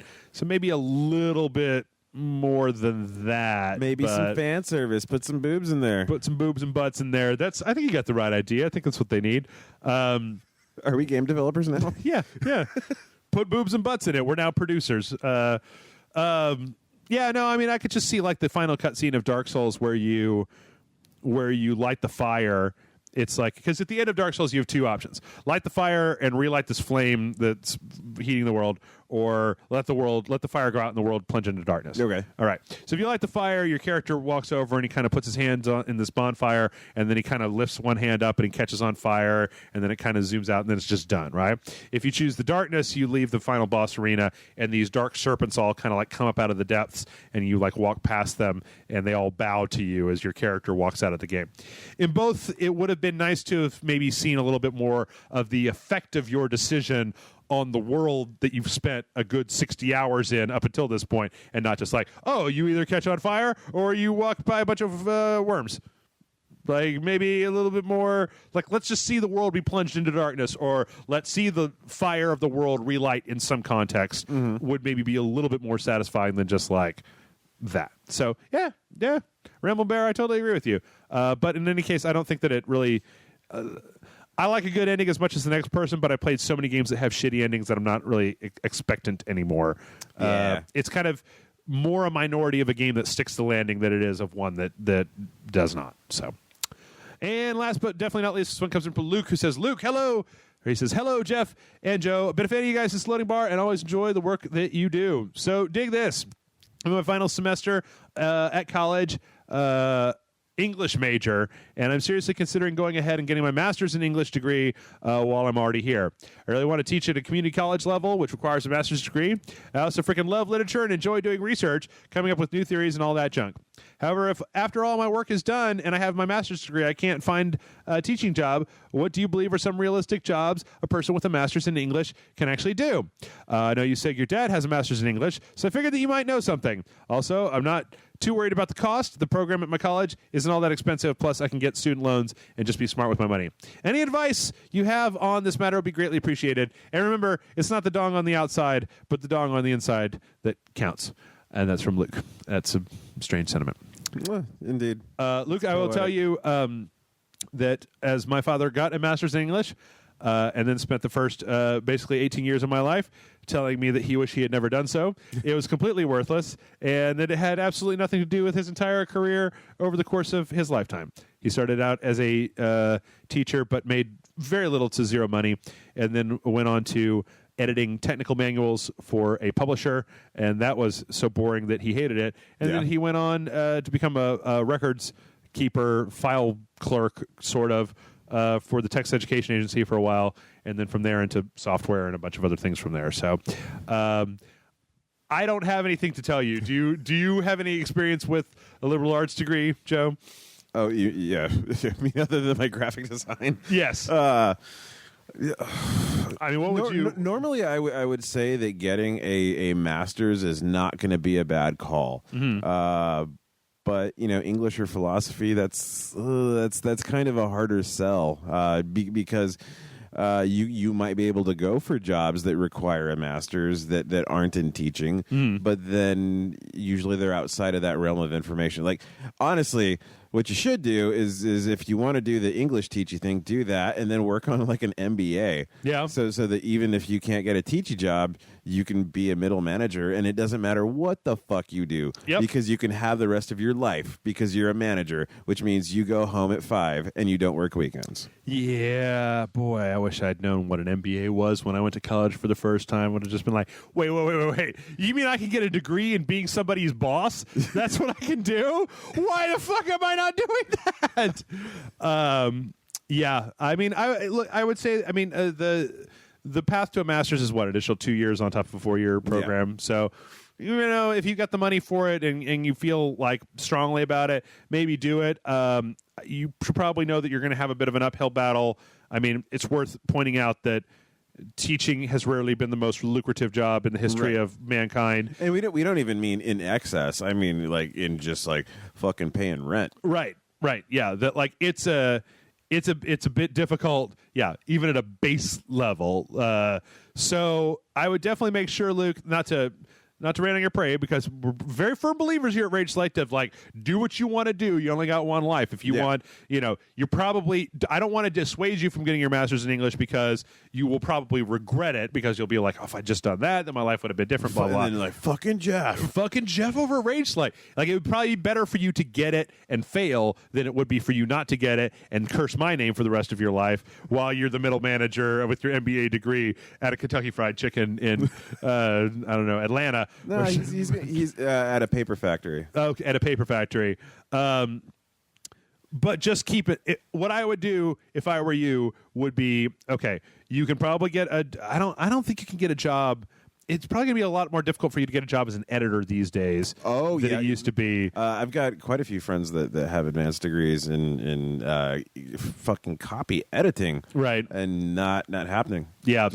So that route that my dad went to is probably not going to work really well for you. What I definitely say is go online and type into Google, what jobs can I get with a master's of English? Or maybe go like find a job placement person, or call around, like spend an afternoon and do some more research online and call around and be like, what can you do with a master's of English? Yeah.